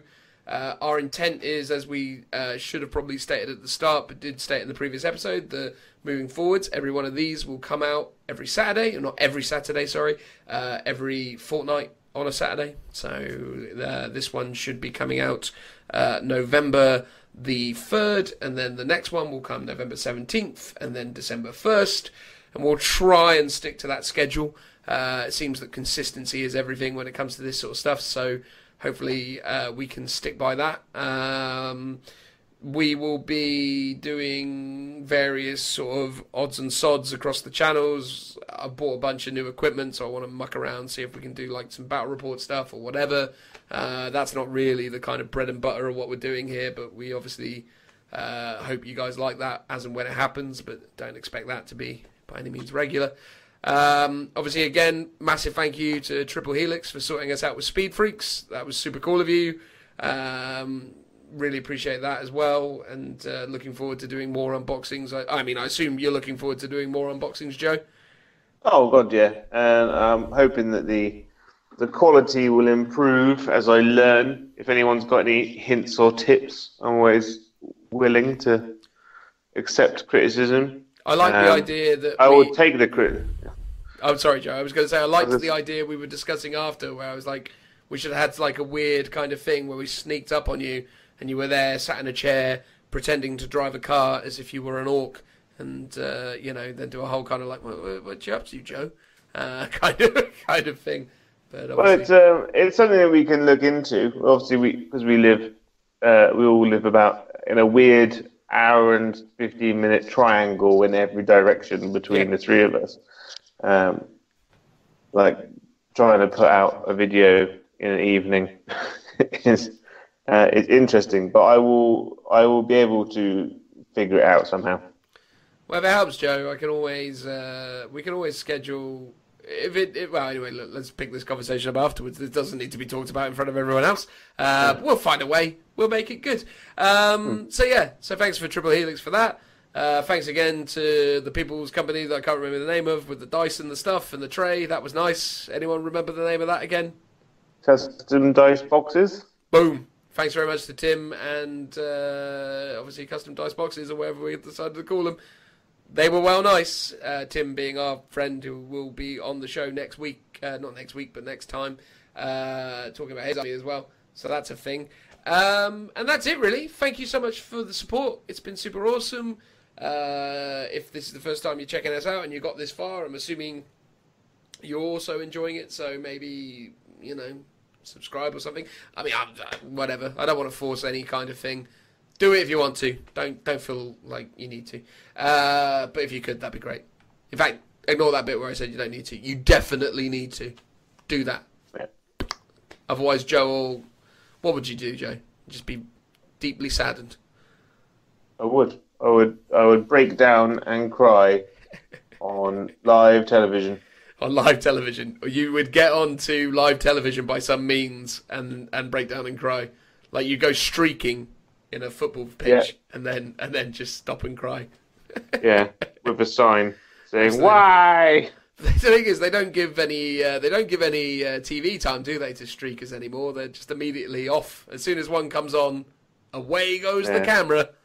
Black screen, sound of birds. Or that might be Big Brother. That is Big Brother. Yeah, that's when like the drones drop into the garden or whatever.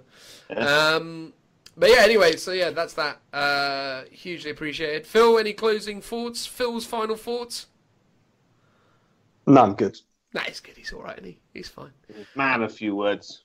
Apart from when he's talking about Krieg. Yeah, not really talking about Krieg. The passion exudes from him. But yeah, we hope you really enjoyed it. Thank you very much for listening. Really, really appreciate it. Look forward to having another episode ready for you to listen to in a couple of weeks. But yeah, for this one, thank you very much. This has been episode 8 of the Lookout Sir 40k podcast. Goodbye, everybody. Bye. Bye-bye. Bye now. Bye-bye-bye.